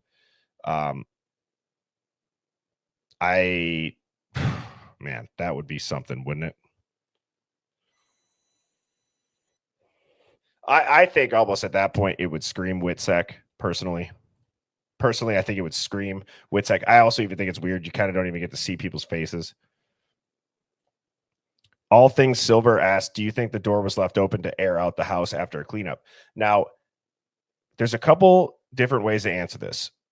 It could either be that what Devil's Advocate had said was he believes that the front door on the bottom level was left open so that somebody would go in and discover the scene. There's also rumors that there was a smell of bleach, so it was airing out the house. I don't know for sure, but those are the two things that I've heard. Sisterhood Tribe asks, why do we think it happened outside? I believe the main reason would be because of all of the audio that you can hear. Now, I know college town homes might not be built with the best building materials, like as far as the thickest walls and sound reducing noise materials, if that is how you would say it for home building materials. But I think it's mainly just because of all the stuff you can hear going on outside, and how a lot of the locals and people that we've had on the stream will say it, that live out there, say it's like an amphitheater there.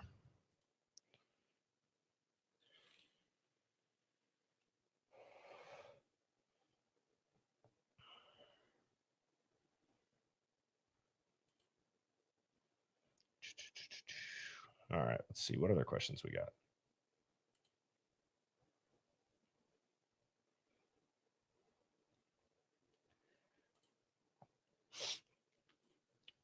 Luz asked, who was almost hit by car at 420? I am assuming that you're referring to the Dateline exclusive footage where they released the new footage of the Elantra speeding away. If that's correct, as far as what your question pertains to, there's somebody if here's the intersection and the car is leaving King Road and it gets to that stop sign where you can go left and it's a dead end, or you can go right. When they turn right, the headlights look to flash and there looks to be a figure kind of towards the edge of the driveway of the first house that's across the street, just to the right. So if you look at the stop sign, you look at the first driveway across the street to the right.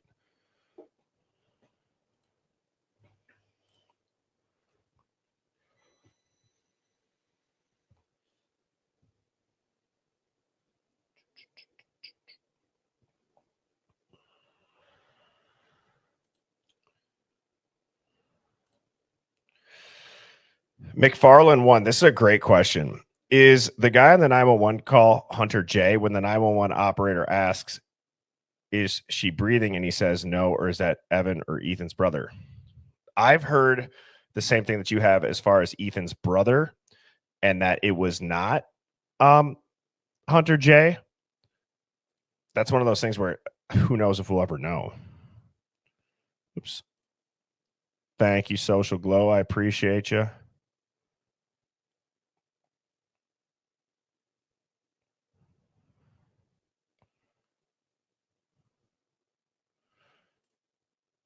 See, now this is a common sense question. Why has no one ever questioned how DM could drink that much all day and not have to use the bathroom once and get up and see it in the middle of the night?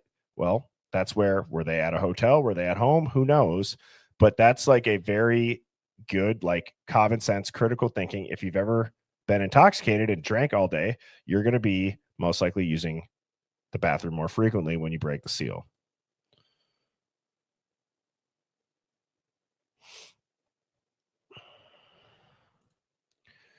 David, I have heard this. The question is, have I heard of the roommates that had been reported to have been taken to the hospital, or the roommate that was reported to have been taken to the hospital? She, the news anchor that was on the scene, had stated there were 4 unalived and 1 taken to the hospital. I have seen that interview.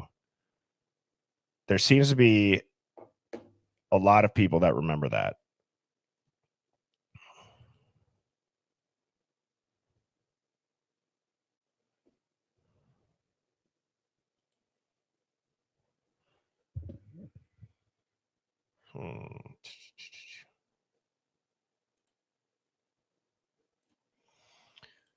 I saw a white mask, but not the white robes. I heard behind the house. Is that right? As far as where, if this would have went down outside, that's what you mean, vibrations?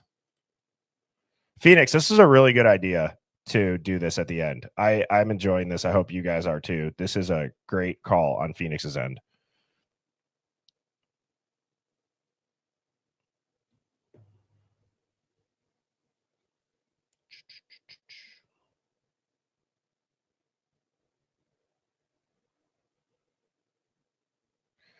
All right, let's see. Let's get one more question here.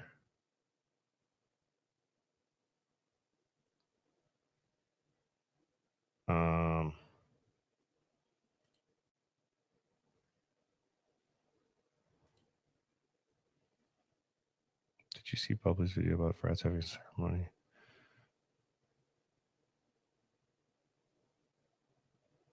Yeah.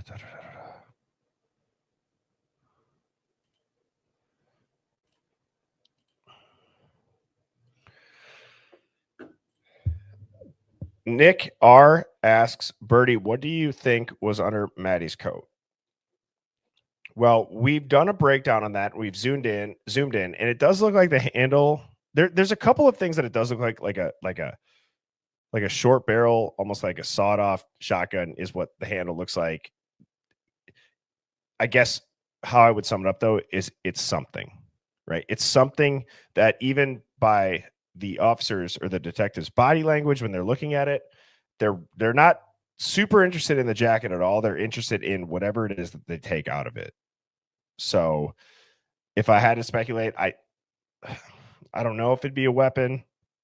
People have said that jacket was borrowed by somebody. People have said there was like a hatchet missing from the axe throwing.